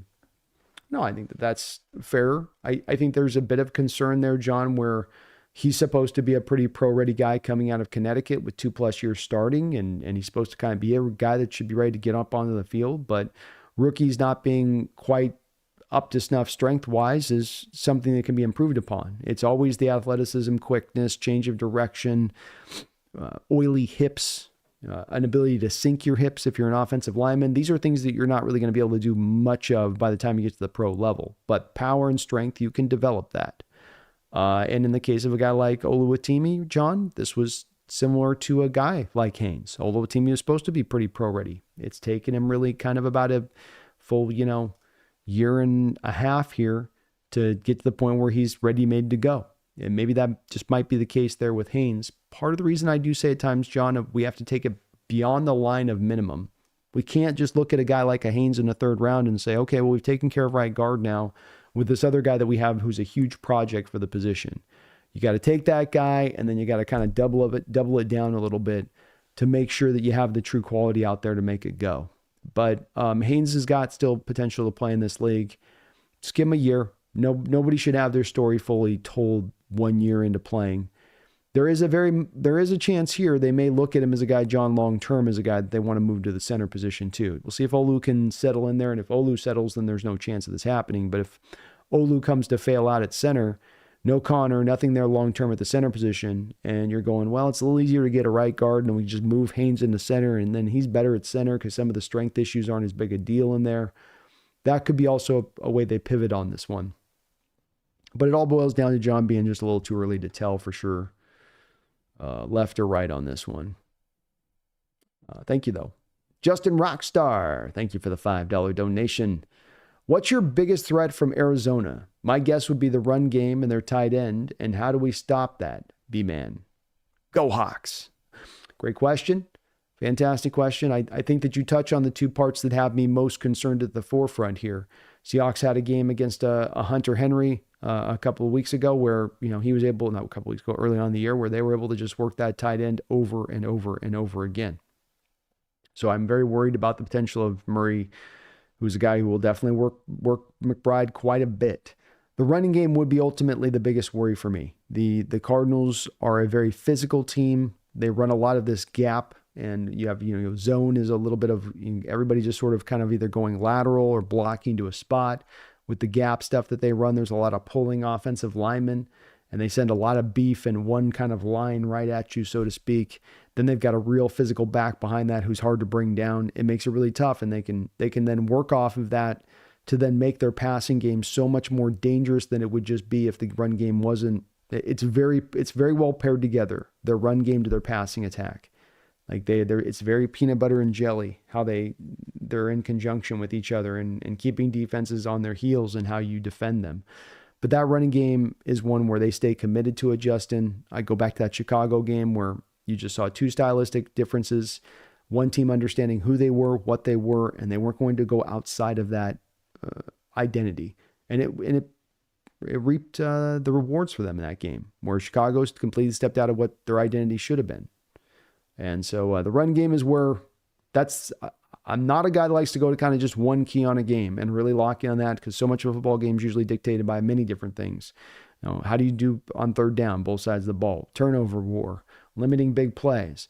But this particular game is one where I come down to it, especially understanding Seahawks struggles at times in stopping the run, struggles at times in stopping sometimes physical backs this year, that I say, man, if you can stop the run here against this Cardinal team, you should be able to come away with the win. That I'd have a lot of confidence in saying that you keep Connor to like 55 yards in this game or something and limit the backups, that you get that dub.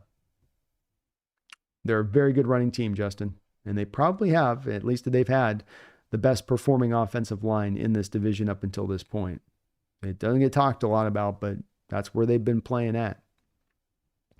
Randall McDaniel, thank you for another $5 donation, brother.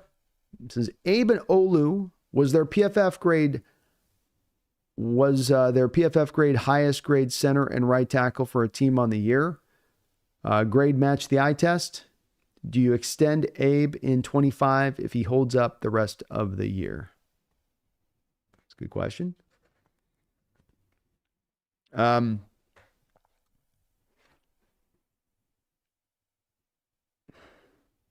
Yes, to answer your question, yes. The center grade was the highest of the year. Kind of like I was saying there earlier too, Randall, that 80 grade is not just a really solid grade. It's a solid grade by PFF circles and determinations versus other centers in the league, but it's the highest grade you've had at that position going back 7 years as far as the performance level you got in this game from Olu. So very much that's kind of an eye-popping deal.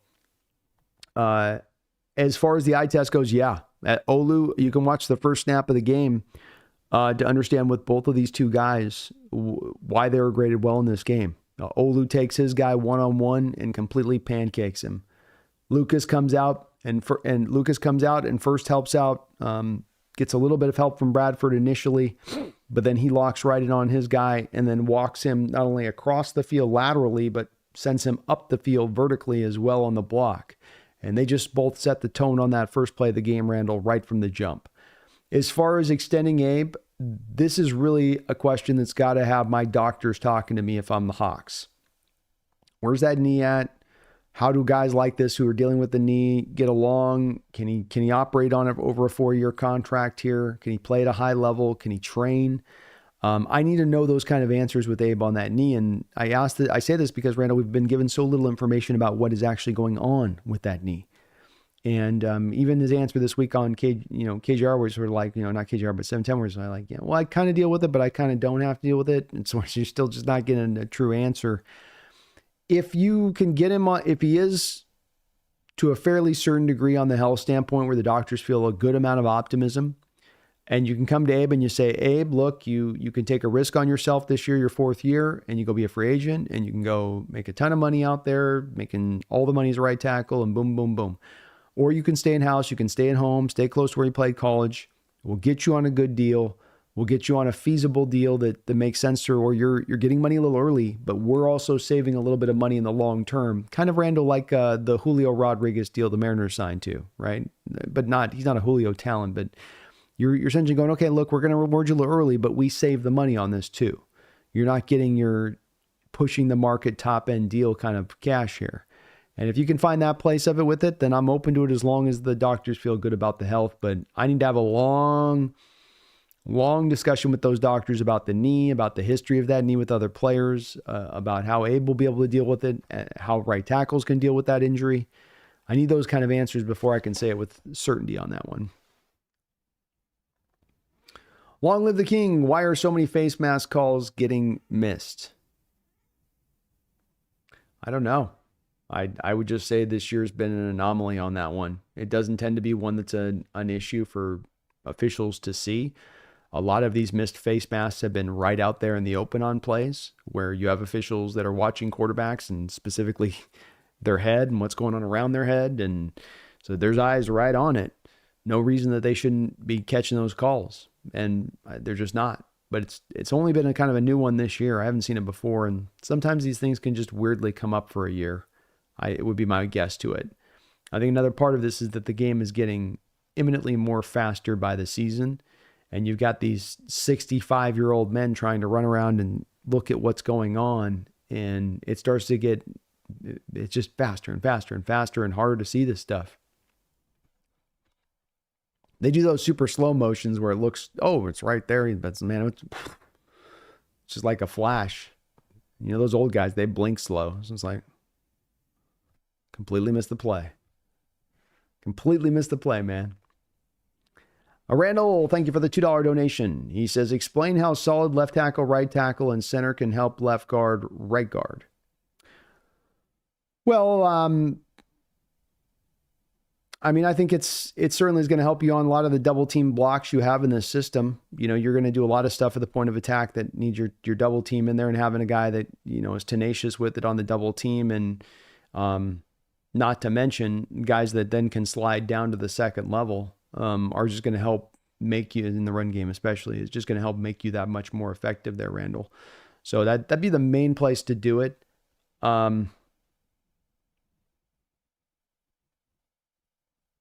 mean, if your guards are bad, and especially your left guard, there's only so much you can hide the left guard. It is easier, I think, that the center is the position that does stand out for the right guards, where you atypically give them a lot of help anyway. But if you can dedicate the support of a center to really helping that right guard to where they're really deficient, then you can lean on the strengths of that guard. In Bradford's case, you know, his ability to move people off the line at his size and some of his athleticism. But the left guard's a little bit more on an island for me, Randall, where you just can't provide him as much center help, and he's got to hold on one-on-one out there at times a little bit more often. But there's a lot of those double team combo blocks on plays, get the guy to scrape down to the second level. You know, you got the guys to do that. The better you execute those plays, better execute those combo blocks down to the second level, the more effective the offense is overall, especially in the ground game where they've been so limited at times. But yeah, you can help them out a little, Randall. It's there is some parts of this where there's, if they're bad enough, there's only so much help those guys can give them. But the thing with the Seahawks this year, Randall, is it's only the left tackle being the position that's playing with any real legitimacy. Everywhere else has been kind of in that barely keeping their head above the water kind of level of play / completely drowning.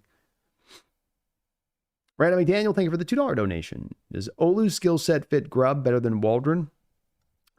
No, Waldron, but I don't think that we know at this point what Waldron wants or likes. Waldron came from McVay's system, which was going to look for mobile offensive linemen. We brought in Evan Brown and Blythe, who were mobile centers here, to kind of fit to that.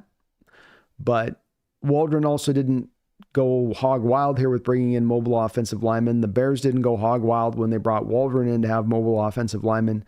I don't really know what Waldron looks for on that, Randall, what he prefers there, if he just wants good players or if he's actually looking for guys with some mobility. Grubb is going to look more for mobility. He's more certain about, hey, I need guys that can get out in space. I need to be able to trust these guys to move. And does Olu have enough in the tank to get that done? He does. Is he the pure skill set fit for Grubb's system? Not really. You'd want more of a akin to a guy that's probably a little bit more hyper athletic. Remember, Randall, with Olu, he wasn't your greatest grade A tester. He's not a guy that you're going to say is a 96 percentile athlete. He's a guy that's football fast, I would say. You know, he's got that movement ability on tape. So on tape, it fits Randall. You know, Michigan was asking him to do all the type of blocking stuff that Grubb's going to ask him to do. Hit the reach blocks, get down to the second level, maybe pull in space occasionally. He did that stuff at Michigan. But from a testing standpoint, from just the skill set mobility standpoint, he's not necessarily, I think, to exactly what Grubb would like ideally on that. But Close. He's close, Randall. Close enough. You know, if he performs like he did last week, it'd be good enough. He's good enough on those areas to get the job done. I'm kind of operating Randall from the idealized center type that he would look for, you know. And it's weird with Olu because he doesn't test well, Randall, but then he moves really well in the field. He would be that wide receiver that runs a 4.6, but you watch the tape and you could swear he was 4.45.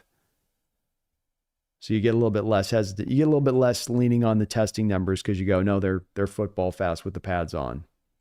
They can move with the pads on. Keon Lund, thank you for the $2 donation. He says, it's nice not having to discuss the O-line ad nauseum. It really is. And especially to discuss the things that are good about it. And this has been a tough story, this offensive line this year, and they've been brutal to watch. But your offense has been pretty effective despite the fact you have this thing that is very close to what I would call sabotage when it comes to your offensive line. And if they can turn that around to just getting functional, as we've said for so long this year, Keon, with that line, is just get the middle of the road stage, and this offense will fly. It will soar. I really believe in that. That's been the hard middle ground mark to get to on this team. That's been the tough spot to run. And with these guys returning and they playing like that, maybe they can actually get there. Maybe it is truly possible.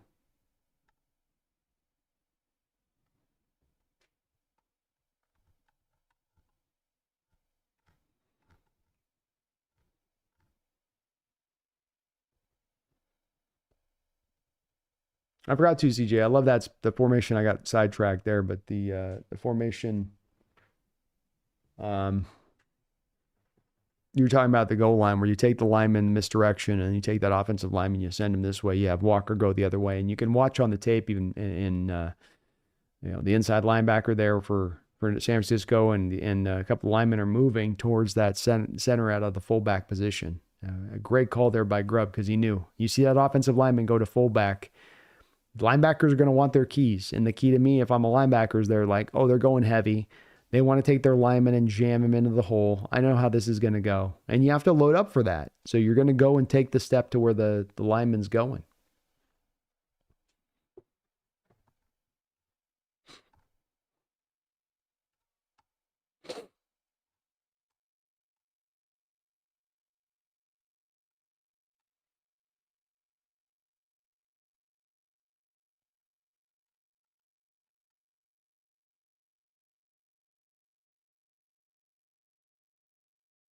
Hornfellas, I hope Haynes hits the weight room. He's still young, lots of strength that can still be added. Absolutely, Hornfellas.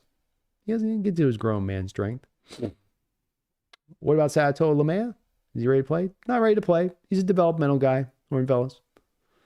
If he was a good option for this year, they would have run him out there already this year.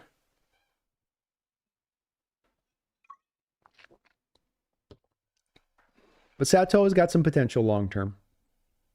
CJ says, Brandon Gino said on Sherman's podcast that Williams retiring was due to mental health and that he was hurting. You think it was a locker room thing or personal life? Hard to say, I suppose. There's a lot of conjecture on this one, but I don't have a lot to base the conjecture upon, CJ. I made the guess that it's to me, it could be something personal life going on where you're just dealing with some issue that's, over the top. That's happened to all of us. It could be he had a little bit of a lack of love for the sport, that it's to where it's become something that he doesn't enjoy and not worthwhile. And, maybe his body's not feeling right, CJ, where the body's not getting back to where he wants it to get to where he can perform at the level he wants to perform. That's where I say it's so much conjecture, but that I can give up a lot of possibilities, but I can't give you much in the way of certain answers because we haven't heard much information. But it does seem, to your point of the question, is people are thinking that this is just simply he wasn't playing well. They told him he's going to sit. They told him he's going to turn to guard, and then he said, I'm going to retire. It seems that's not a likely scenario. This went this way. It's much more something else kind of going on.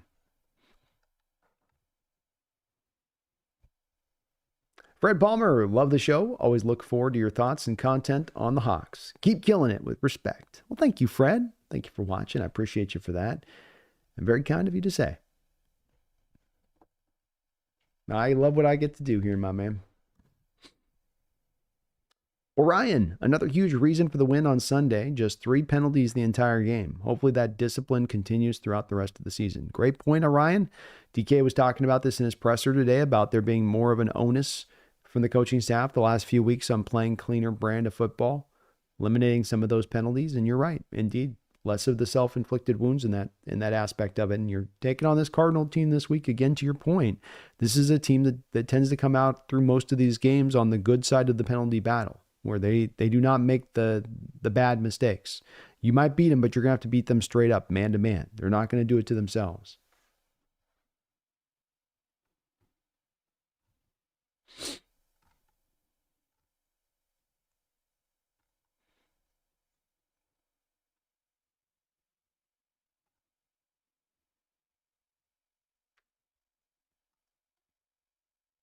Justin says, thanks, B-Man. Go Hawks. Go Hawks. Hey, thank you, Justin.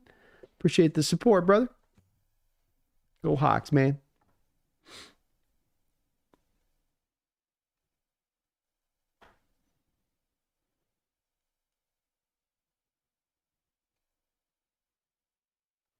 Dar says, if you had to be a fan of another team in our division, who would it be? Probably the Niners. It's just the Rams are just, to me, too much manufactured. You know, we're going to go to St. Louis. No, we're going to come back to LA. And Arizona is just, no. So San Fran wins by process of elimination more than they would win by my fondness for them. Hand Grenade says Cowherds is pushing for Cowboys to get both Sanders if they lose to Giants. That's where I could see it being either way with it, where it's Jerry wouldn't want to do it because of the ego, but I could also see Jerry doing it because it'd be a huge show. You know, and be like, we'll figure it out. All right. I'll get Deon in here. All right. I'll get his head right around. All right. He's going to come in here saying it's going to be this way. It's going to be that way. I'm going to say, look, I got you on contract now, Deon. This is like 98 with you, Deon. All right. You can tell me what time it is, but I got the keys. You know what I mean?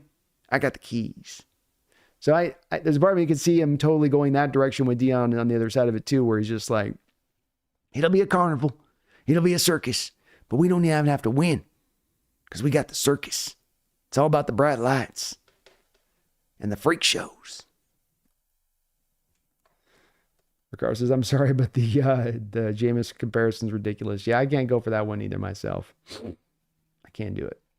Dara, just something I saw on Twitter today is that Church's Chicken is the most popular chicken joint in Washington, but I've never had it before. And do we have that many stores? I've never heard of Church's Chicken either. It feels like maybe they messed with the results on that one, Dara. I think I've heard of Church's, but I didn't know we had them in Washington. We don't really have a good chicken place in Washington. You might take a poll in Washington and they're like, KFC.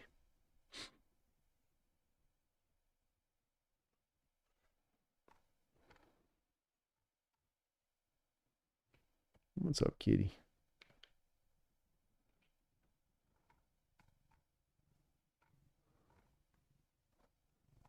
What you up to? Tony 10 times 206. What's up, man? Go Hawks.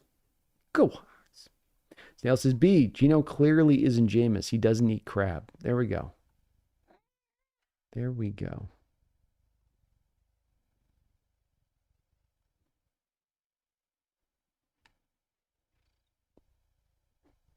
It says the DK and Gino haters have been real quiet. Yeah, I've been pretty quiet, huh? Phoebe says, B, Josh Jobe has been playing great. Think we can sign him cheap and trade Reek?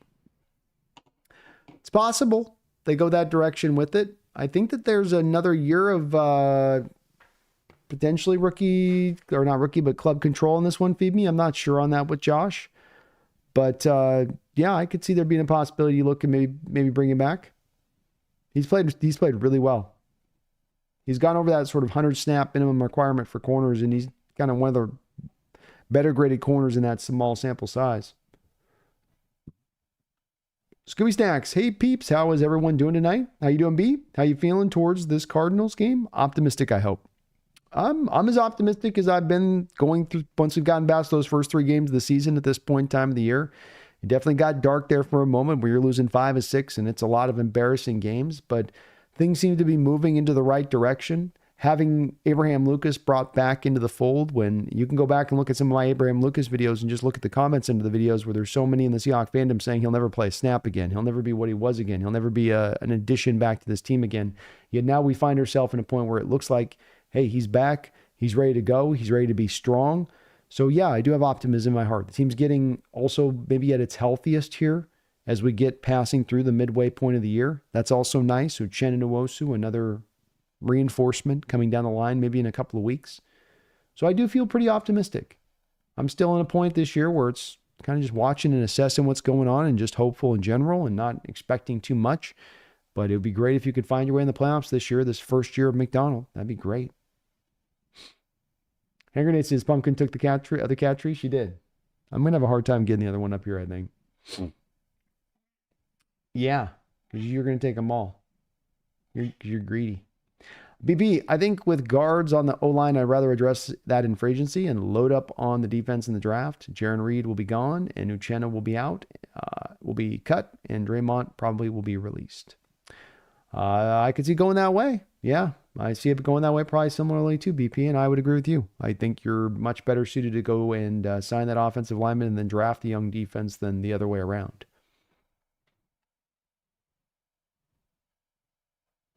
Carlos says, Mike McDonald really brought it last Sunday. Olu was a hit. EJ was a hit. Knight was an upgrade over Dodson. Abe came back. Everything came up for the Seahawks. Boy, did it ever. Hand Grenade says, Church's chicken is mostly in Seattle. Okay. Randall McDaniel, thank you for the $2 donation. I appreciate you for that. I got a couple other donos in behind here. I'll catch on up on those one second. Randall says, can honestly say I've never known an Arizona Card fan. Yeah, I don't run across too many of them. I went to college for a year in Tempe, and it's just a different vibe down there they have a fan base. They definitely, there's segments of the population down there that love the Arizona Cardinals. There's a lot of folks that come down there to retire that are transplants. They have a little bit of sort of that LA thing where it's not just uniformly this team everybody's built around. And so it does give it a sense at times in that city, Randall, of being like, they're here, we are fans of them, but is it the same as it is in other places like you might get in Seattle or San Francisco? Maybe not quite as much. To your point on that one. Not throwing any shade, Arizona. Just, I lived there a year. Just the sense I got. It's the sense I got. Randall with another $2 donation. Thank you for that, Randall. Gino has a big game versus Arizona and performs well indoors. He does do pretty well indoors. And I'd love to see it. This is definitely a game that's well suited up, Randall.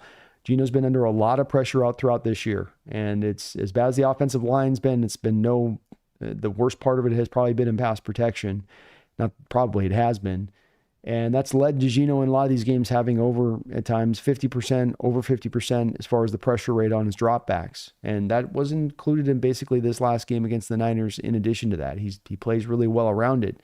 But to the other side of this is Randall, when he gets the clean pockets and when he gets some of the time to really sit there and assess what's going on and then what he can do from that. And the Atlanta game is the one that jumps into my mind as far as an equivalency of a type of defense we're playing here, where in that Atlanta game, you had a team that you can get after them against as far as your run goes. You can get after them in the pass. They don't have the best pass rushers in how they attack you. And in that game, Gino was able to have a really big game and to get very comfortable in the pocket. And the more comfortable Gino gets in the pocket, the more deadly he gets as a quarterback.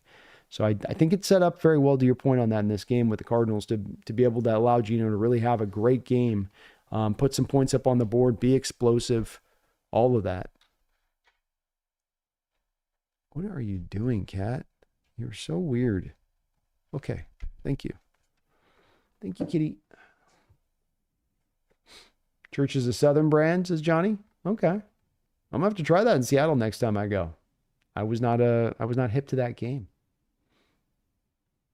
Marcus says Church's was good in the 90s and 2000s. They haven't been the same since Popeyes bought them. Both chains are all over the South. Popeyes was created in New Orleans. See, I've heard of Popeyes. Just never got they. I guess they don't get any of that Church's chicken out to the north end, huh? That must be a south end feast you guys get, because we didn't have any of that stuff in the north end. Long the King says, man, we have Church's chicken in Virginia. Way too dry for me. Can't have that dry chicken. Zell's chicken in Washington is the best. I've heard Zell's is the best. I've heard that one's pretty good. I don't think I ever had that one either when I was there. Dara says Jubilee chicken's the best. Man, we got some chicken options in Seattle. I didn't even know we had this many options. I was missing the boat when I was up there last. SL Hazard says Church's chicken's good. Honey biscuits. You guys make me hungry. Honey biscuits. Honey biscuits.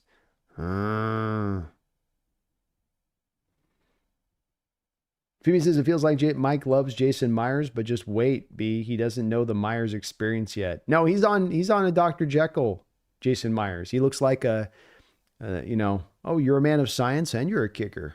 He's watching Jason before the kicks take out the compass, the wind vane. He's doing mathematical equations. Mike's over there like, wow, I've seen Justin Tucker. I've never seen a kicker do this. This is amazing. He's hitting 50 yarders in the wind in San Francisco. He's like, I want this forever. I'm like, yeah, Mike, we got him under contract after this year. Great. Maybe we'll have to extend him. But he doesn't know. He doesn't know, to your point, that we're just about to twist around in a year back to the Mr. Hyde. Mr. Hyde. It's not going to be a good look at that time.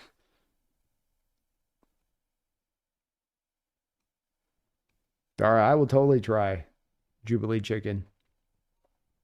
I did not know we had this many chicken options. And I quite frankly think it's you. I think you South Enders, you Seattleites out there. I was a North End guy. A little bit of Bothell. There's no Bothell chicken spots.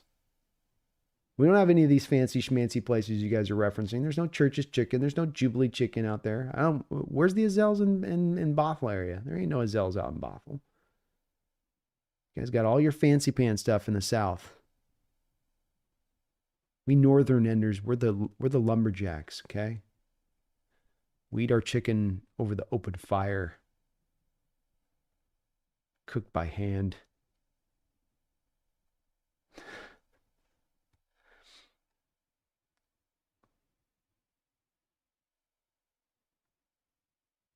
Carlos says, I second his L's and Popeyes. Man, I'm getting real hungry here. Slubby says, amen, let's sweep them gosh darn Cardinals. Let's get it done. Let's get it done. Big time if you can pull it off as far as setting the stage there, because you go win that game against the Rams then, and you probably win the Jets game. You're probably winning the Bears game. That probably takes you to being the division winner if you can pull that off. Tough road, hard to pull, but that's the route right there. Scooby says, go get some chicken, B. You know you want to. I might have to, man. I'm going to have to go find the chicken spot down here. I think we got a wing stop down the road. Boy, that was intense jump. Yeah.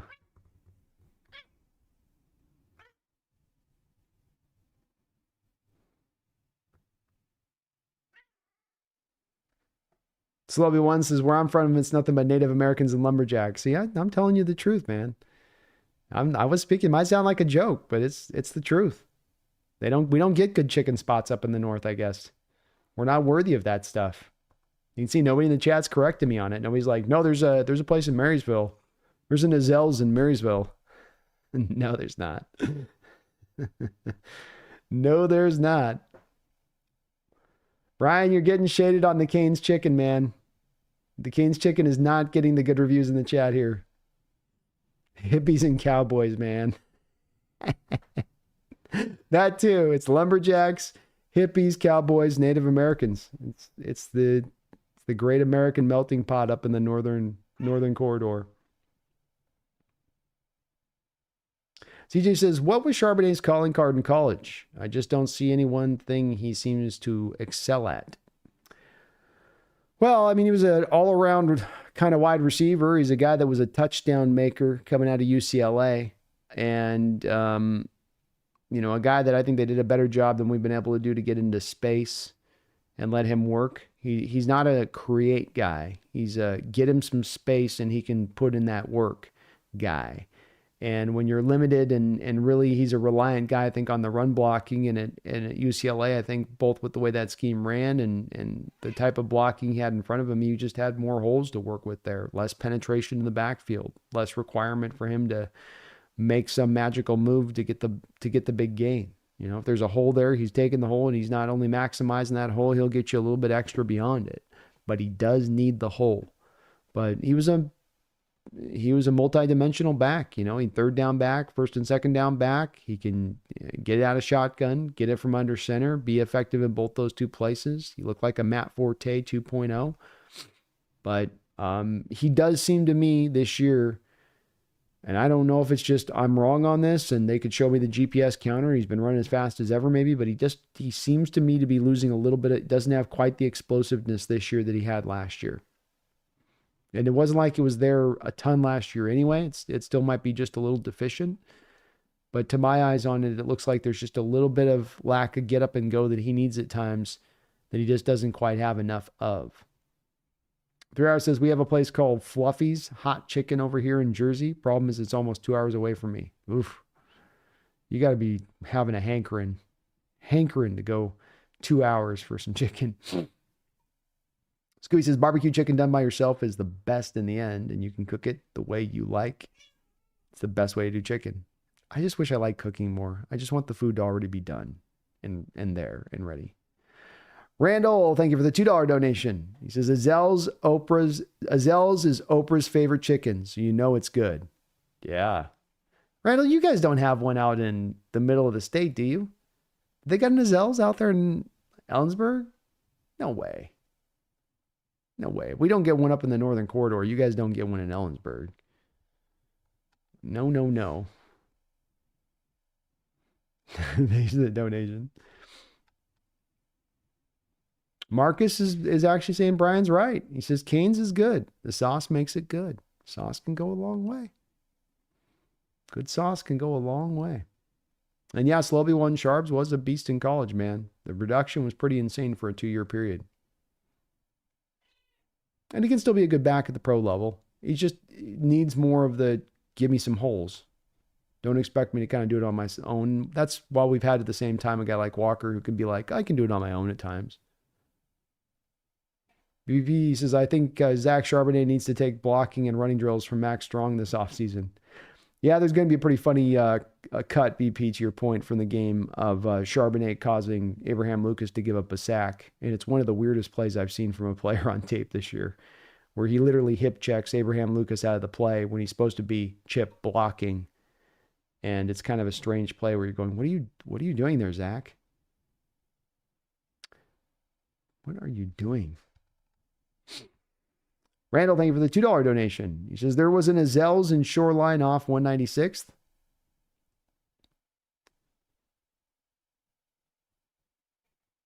Was there really? Was there really? I never ran across the Azell's ones down there. It must have been back in the day, Randall.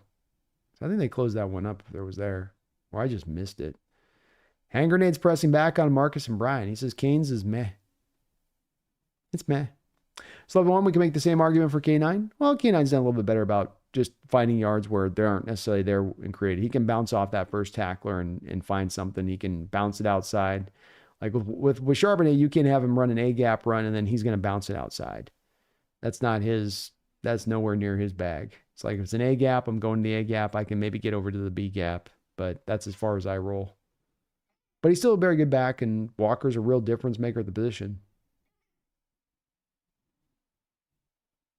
Carl, there are Church's Chicken, the Deep South where I am. Popeyes also has expanded down here. South's got such good food down there from what I hear. I've never been down to the South, but just you guys got all the good food spots. Slovey One says if Sharps was in Detroit, he'd look great. Yeah, agreed.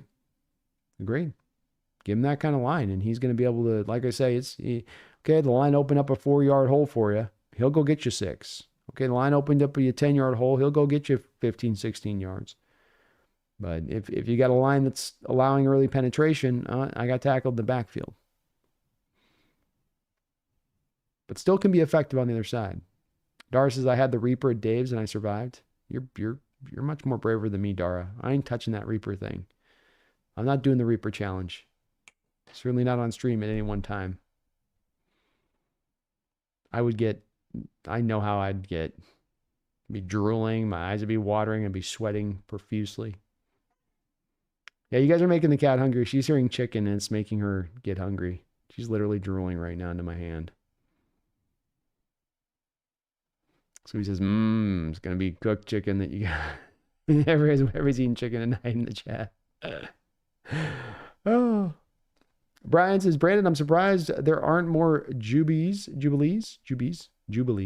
chicken in San Diego. They've got a massive Filipino population down there. I don't think we got a Jubilees. I think it's more burger driven down here. Yeah, we don't got Jack Jubilees down here. No, we do have San Diego. So we do have one in San Diego.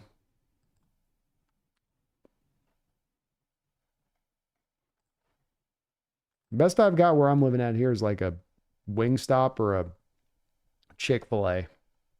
We don't have any of the fancy schmancy ones you guys are talking about here. I have to go down to downtown San Diego to get to one of those. Ricardo says KFC used to be the S in the 90s with herbs and spices, but the quality has dropped by a lot. It did, yeah. Especially with their biscuit game. You get the chicken and biscuit with the degree. I mean, that was back in the day. Yeah. Oh, yeah. Bimmy says, I want to see drunk Mike McDonald and John Schneider on an NFC Championship or Super Bowl press conference. It would be great. Treat. Yes, it would. Yes, it would. Dara says, Heaven Sent Chicken Spot is the real owner of Azell's. They split up, so he created Heaven Sent. Ah. Marcus says, one knock on the Canes is that the Post Malone owns a few franchises. The buildings are all in Dallas Cowboy theme. Yuck, Marcus. I can't enjoy my chicken if I've got to look at that star. It's Jolly Bee. Jolly Bee. See, that's how you know I haven't eaten there. I was trying to do the Jubilees like it was kind of a Southern thing. It's like it must have started in the South. So it's like a, Jubilee.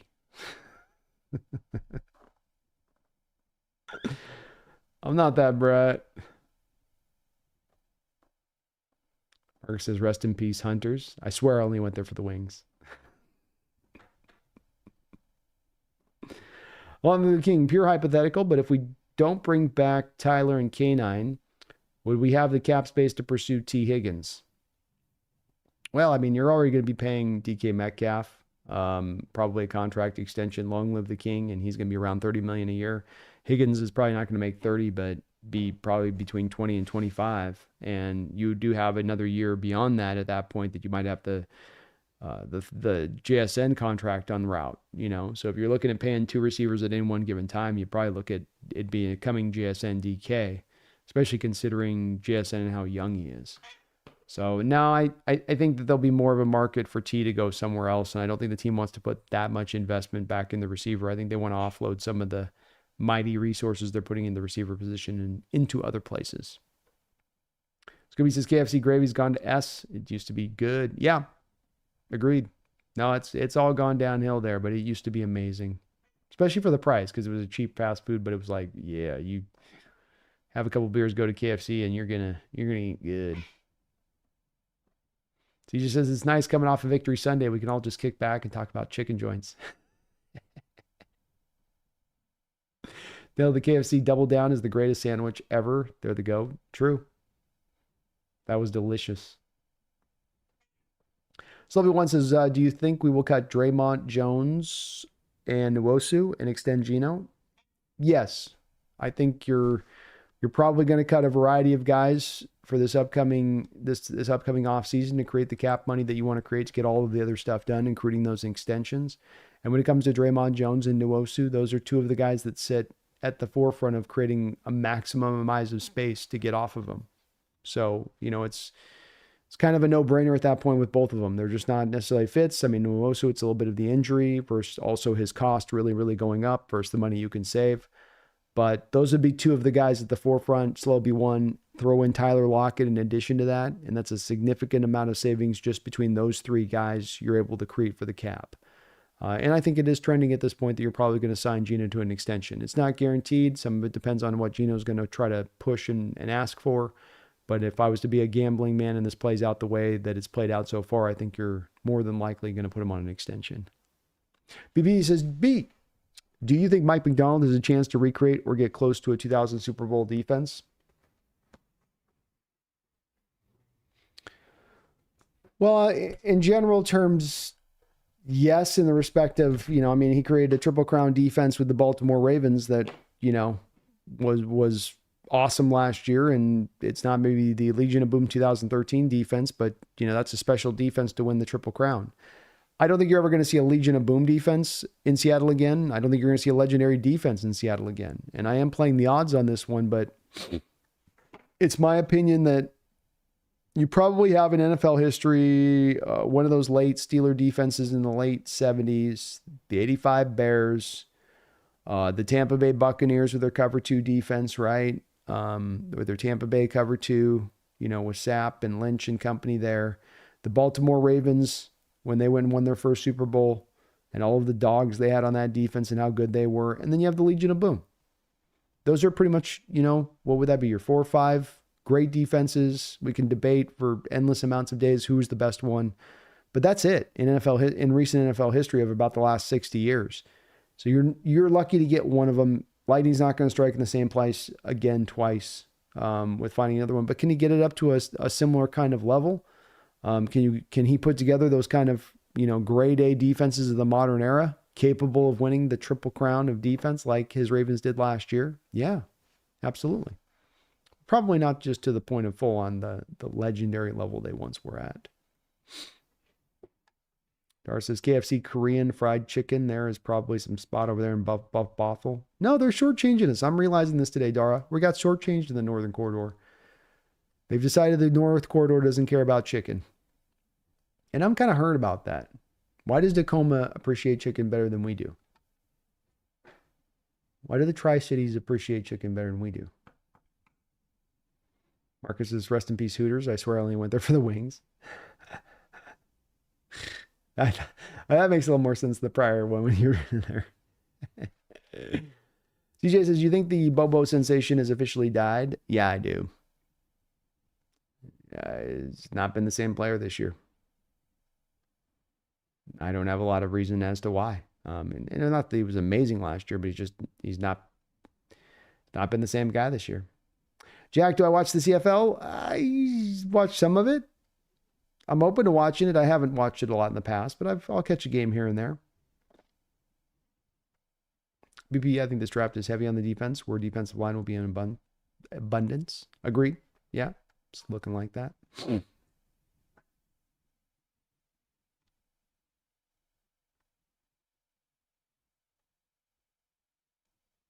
Purple people here, but they didn't get the chip. They were one of those great defenses too, probably, yeah. Sam Hutchinson, what's going on with Zach Charbonnet? Wasted luxury pick or waiting on the line to age? The wine to age. Look, John Schneider, Sam, twisted in a different direction from what is a very hard and fast rule that's being applied from the analytic age. And that analytic age is saying that when you have you going and you're looking at running back position, you can go and seek out a difference maker at the running back position. But if your line is crap, you're going to essentially be wasting that difference maker. They'll be a little more effective than that 4th, 5th round running back that you could have back there instead. They might get you that more half yard extra on there. But in the grand scheme of things, it's not going to make a whole hell of a lot of difference because you need the line to make the running backs go. John said, I don't agree with that. I'm old school. I believe like old school that the difference makers can get it done over the top of that. And so he went back-to-back years with running backs.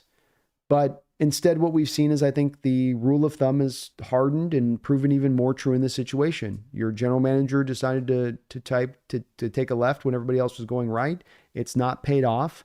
And I think that this has got to be a bit of a proving of that rule of thumb and part of why John needs to pivot in the future in understanding this. And okay, get the line. And then we'll go figure out running backs after that. It's not that there isn't worthwhile to go get a difference maker. It's just that the difference maker is wasted if the line sucks.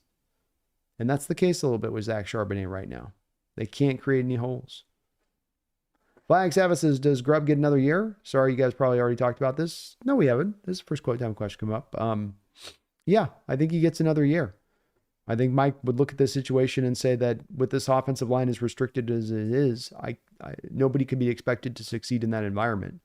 And if that's the case, then if I say that about my quarterback, then I can say that about my OC.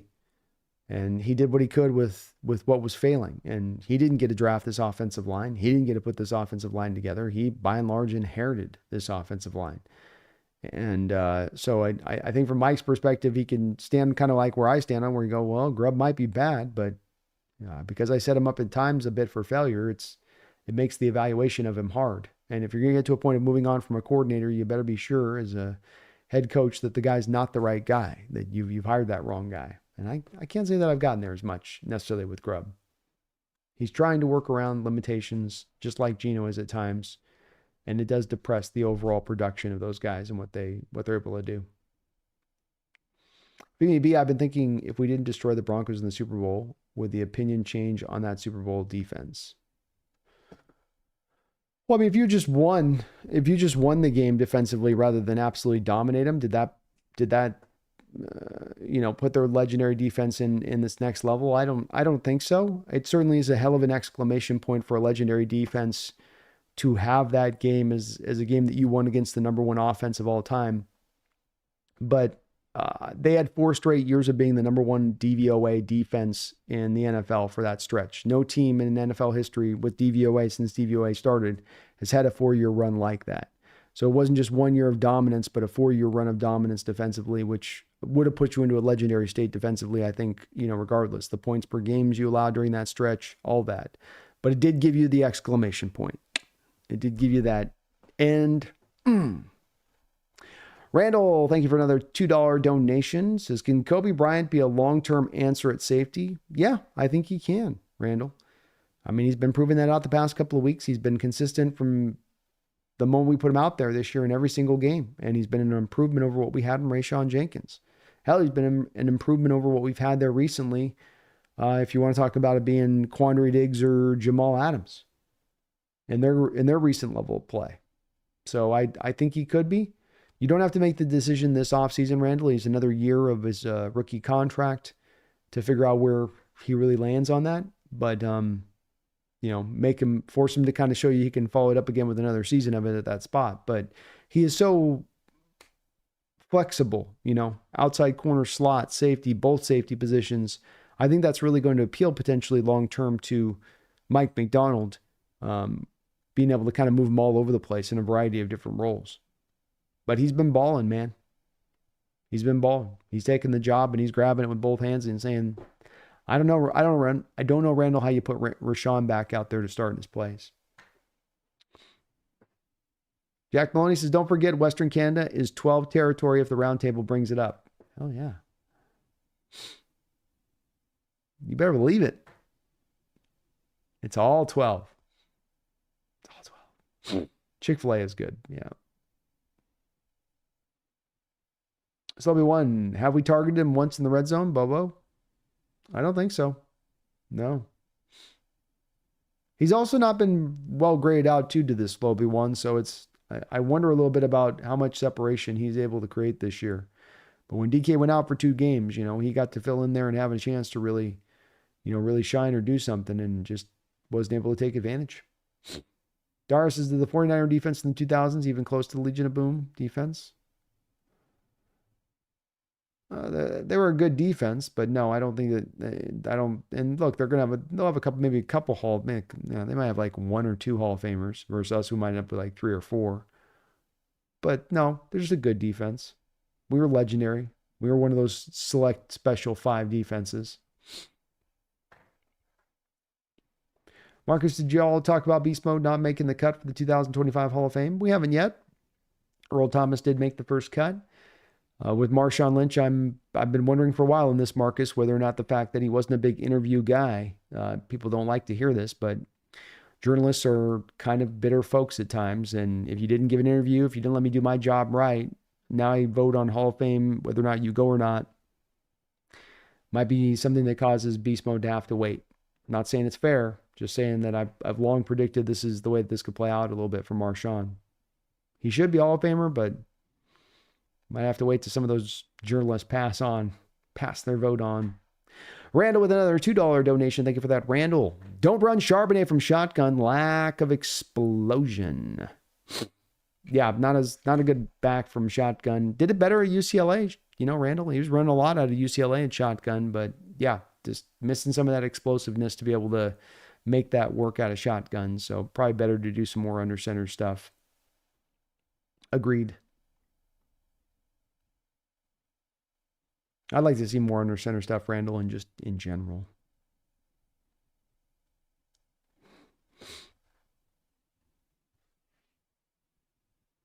Sam says, I think it was weird to trade Wilson for draft capital and use both second rounders on running backs with that offensive line. Pretty odd of John to do that.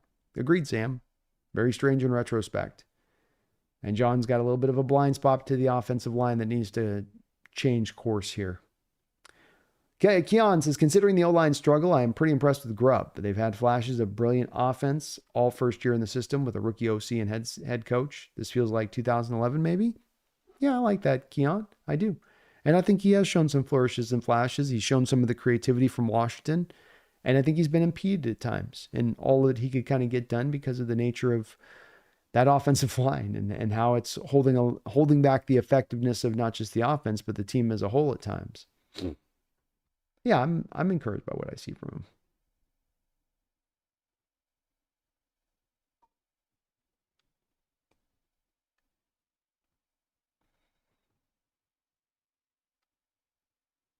Rockman, I agree. Kenny McIntosh needs some snaps. If Charbonnet is going to be kind of looking like he's looking here, and let's go with McIntosh. I know with Charbonnet, they probably like a little bit of his pass blocking and chipping and that stuff, but we're kind of feeling like at times we're blowing carries on Charbonnet, where there's usually not going to get you anything. You're just, well, he's our number 2 back. We got to get it to him. Like, yeah, it's not really working. CJ says Jake Bobo, basically Tanner McAvoy. He might be kind of turning into that. I mean, I thought he was going to had a really impressive year last year, really effective, but it's just not happening right now for him. He's not even blocking as well as he blocked last year, CJ. Carlos says, my dad took me to Hooters once for my 13th birthday. That was awkward, but funny. But it was a good birthday. That was a good-ass birthday.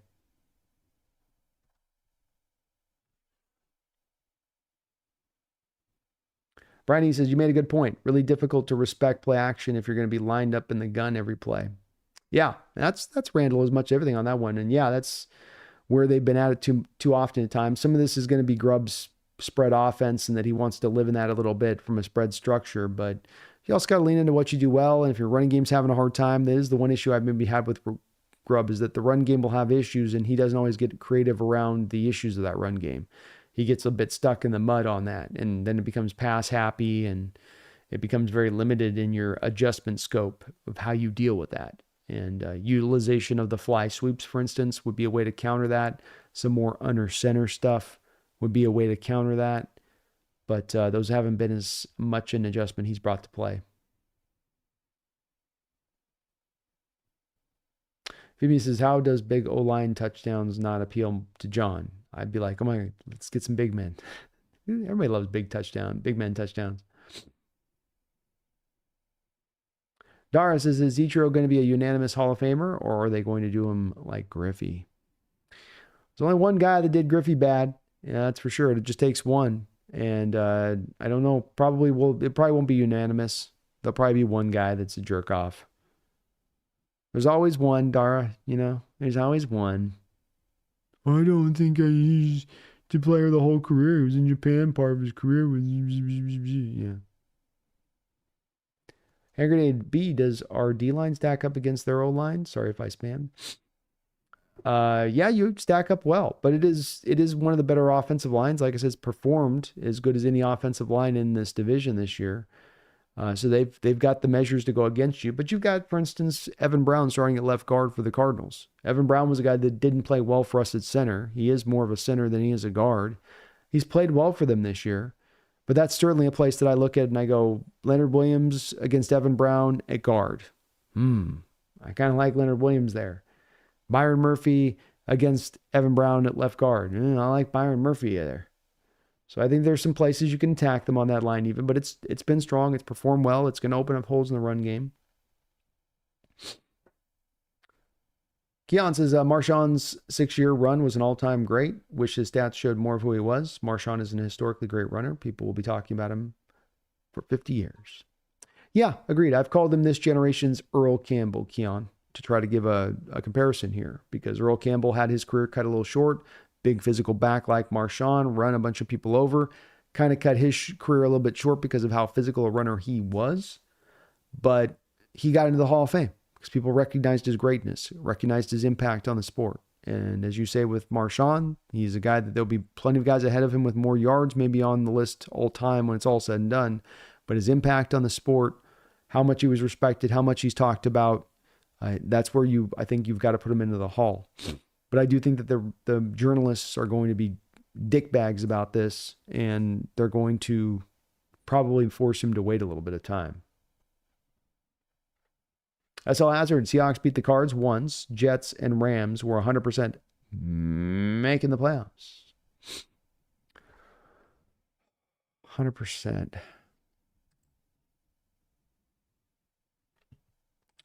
All right, so here's the thing with that.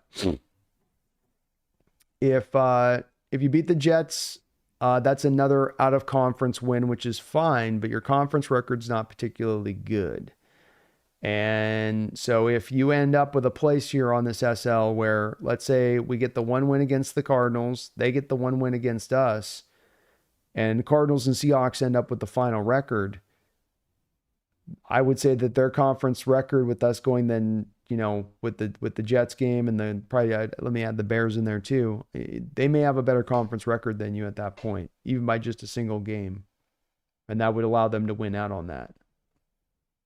I think you're going to have to beat the Cardinals twice to get the division, but there's a pathway there, SL, to certainly get to get the playoffs or get the division at that point by your scenario. You have to beat the Bears in addition to that on your scenario there, but yeah, I mean, it still is possible on that. Ryan says we need Murphy playing a little short yardage fullback like he did Texas. I can go for that.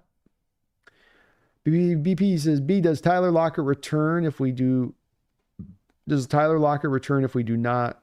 If not, do we address a wide receiver in the draft?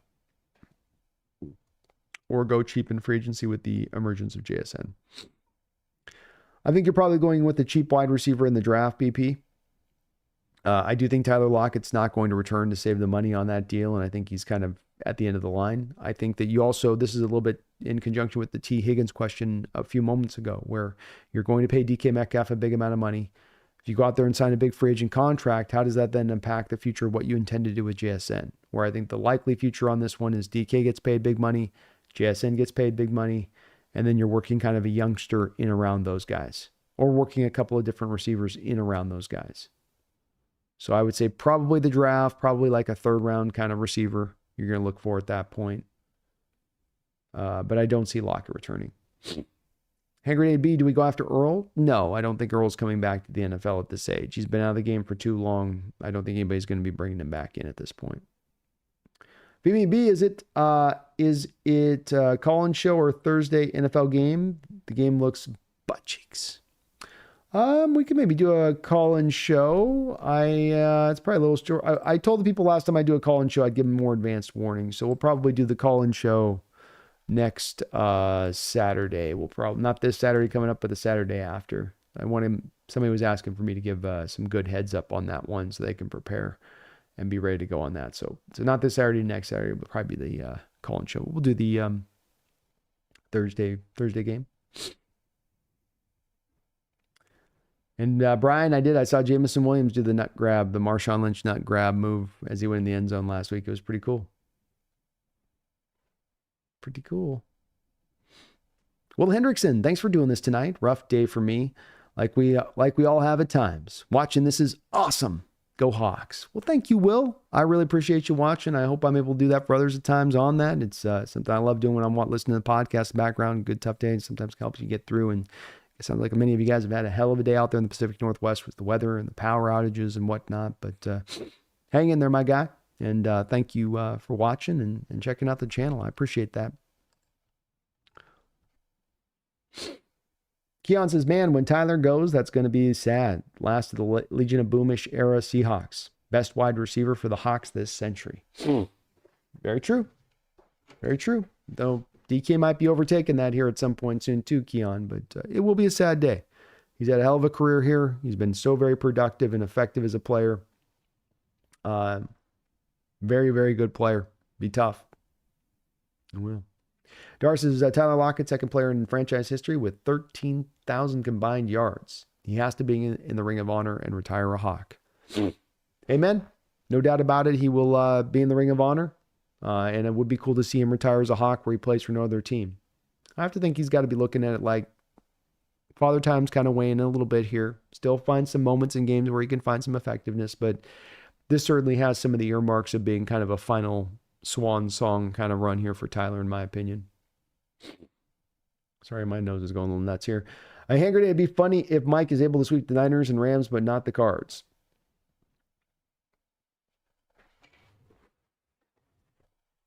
That would be funny. A tour. The whole drama around the grab is hilarious. As if the most famous entertainer in history didn't make that act world famous and nobody complained about his hand. Michael Jackson's nearly in every video. Grabbing his crotch. Yeah.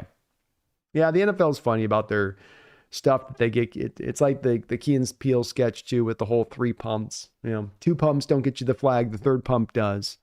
It's very ridiculous, the NFL's outlook on that stuff. I'm just glad they at least let the guys dance now. Remember that was a whole thing for a while where they wouldn't even let them dance. Like, come on. This year they're cracking down on first down celebrations. Like, this is taunting now, you know. Taunting. CJ says, I'm laying here with COVID, derailed my week. I'm sorry, CJ. You hang in there, man. Rockman says, can't wait for someone to do the Trumpy dance in the end zone. It's sweeping the nation, man. A lot of football players doing it. A lot of them. Sorry, folks. 1 second here. My nose is... Nose is erupting. It's probably a good time to start putting a bit of a button down on this one a little bit. I want to thank the sponsor of the show today, Underdog Fantasy. Underdog Fantasy sponsoring the show throughout the course of this year. Use my code today, NEST. Click the top of the description section below and directly to the Underdog Fantasy site, and they will match you 2 for 1. $100 down, they get you 50 back. $200 down, $100 back. $2,000 down, $1,000 back in your pocket. From me to you through the Underdog Fantasy app when you use my code and you sponsor the show at the same damn time. Pretty cool deal. Underdog Fantasy's got great ongoing contests. You can parlay some things together. Basketball, football. Your fantasy season's done and toast. Well, you can rekindle it alive here.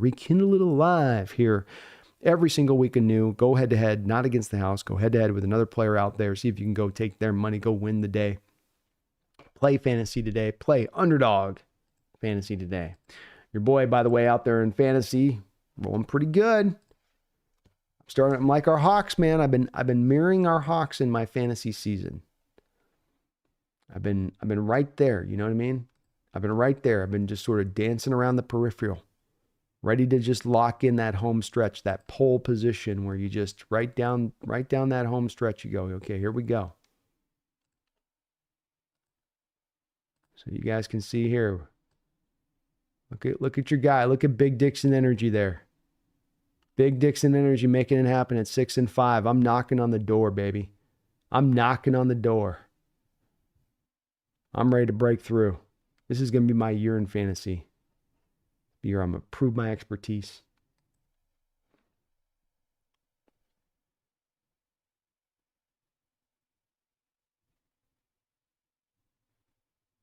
Tour says it's always the noise after it happens that makes the act even more seen. So 2024. Yeah, probably does. In the shadows, flag. Flag says, what's going on up in the Washington right now? They've got some hellacious storms they've had to get through over the last 24 hours. They got a cyclone bomb that came through. Briney says, except in the Navy, you're trained to grab your nuts when you're diving 30 feet off a sinking ship. So SB, no biggie. By the way, Marshawn will tell you he's grabbing his ding ding sauce. Ding ding sauce. Oh, yeah. Get out of here with that. Oh, my goodness. And CJ, yeah, Cody White has looked really good in the Rams game. And you look at Bobo not kind of having as much of an impact. And you see what, a difference of a guy, Cody coming in and getting it done out there. And you go, okay. But yeah, Cody looked really good. Ricardo says, what are the chances we knock off Green Bay from their wild card spot? Well, it's got to be Green Bay, in my opinion, Ricardo, rather than Minnesota. When I take a look at this, I say you're really not looking like there's a way here to get into the playoffs through beating Minnesota and then having the tiebreaker with Minnesota. And the reason I feel that way is because when you look at Minnesota's schedule, they're going to get to be able to play the Bears twice. So there's 2 easy wins that take them to 10 wins right now. And we're talking about, Ricardo, 10 wins. If we're talking about getting to the tiebreaker between the Packers or the Vikings. So the Bears get the 2 wins. That takes them up to 10 wins right there. And then they just need to get one more win against the Lions, Packers, Seahawks, Falcons to get to 11. And they've got us knocked out at that point if it comes down to a tiebreaker. So Vikings are out. You're right to look at the Packers and say, Packers though, maybe? And I say, yeah, Packers maybe. So you get the win against the Packers. You get the tiebreaker against them. They've got the Niners this week. We'll see what happens in that game. They still have the Lions kind of still early on the schedule where the Lions will be trying at that point. That's the other thing with the Vikings game is they get the Lions at the end of the year when the Lions might have the first seed all wrapped up by that point. They might be resting guys in that final week of the season. But they've got the Vikings, the Saints in there along with us, along with the Lions. You beat them. You get the tiebreaker down the stretch. You could pull it off in that way. There is a place here, Ricardo, where you get the tiebreaker or you beat them and have the tiebreaker, but they end up getting to 11 wins anyway because the schedule just sets up with them with having the Bears and the Dolphins and the Niners kind of ailing this week coming into their house where they're just able to get over the top of you. And it would then come down to having to win the division purely.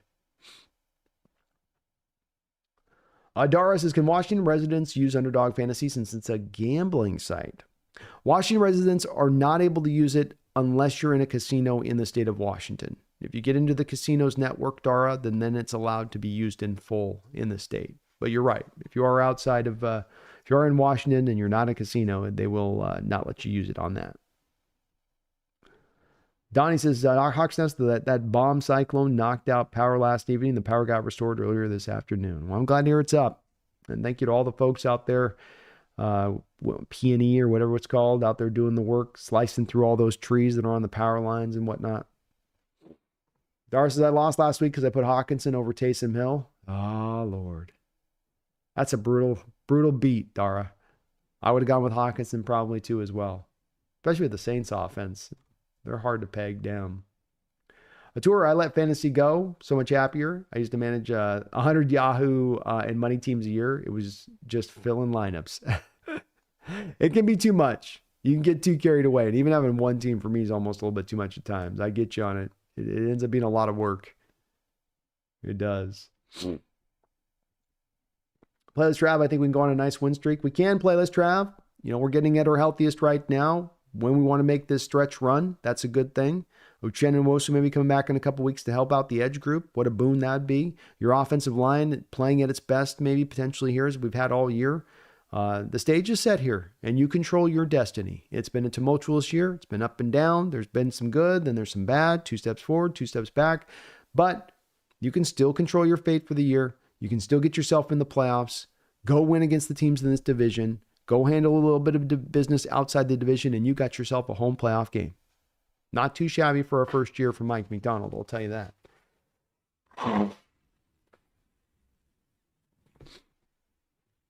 Ricardo says Detroit's getting a bye. We would probably play Philly.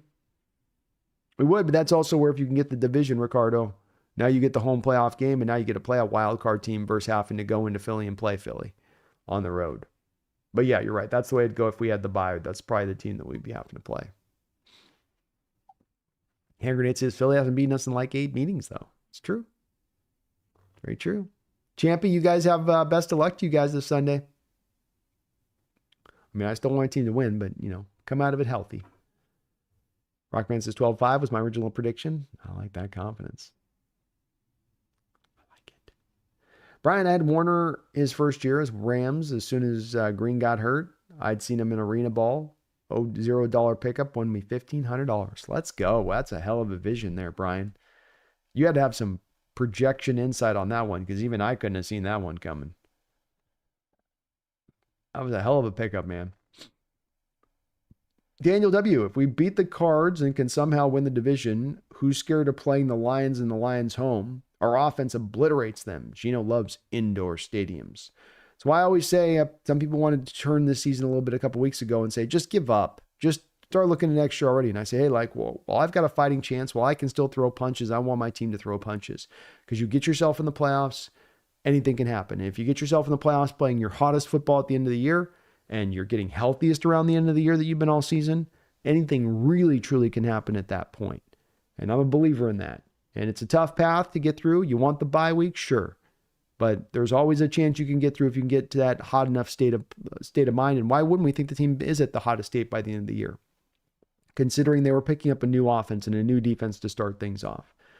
But those are the stakes at play here now.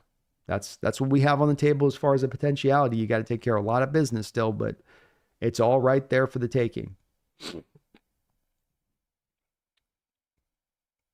And Champy, I think Barris Johnson's going to be a great tackle in this league as well.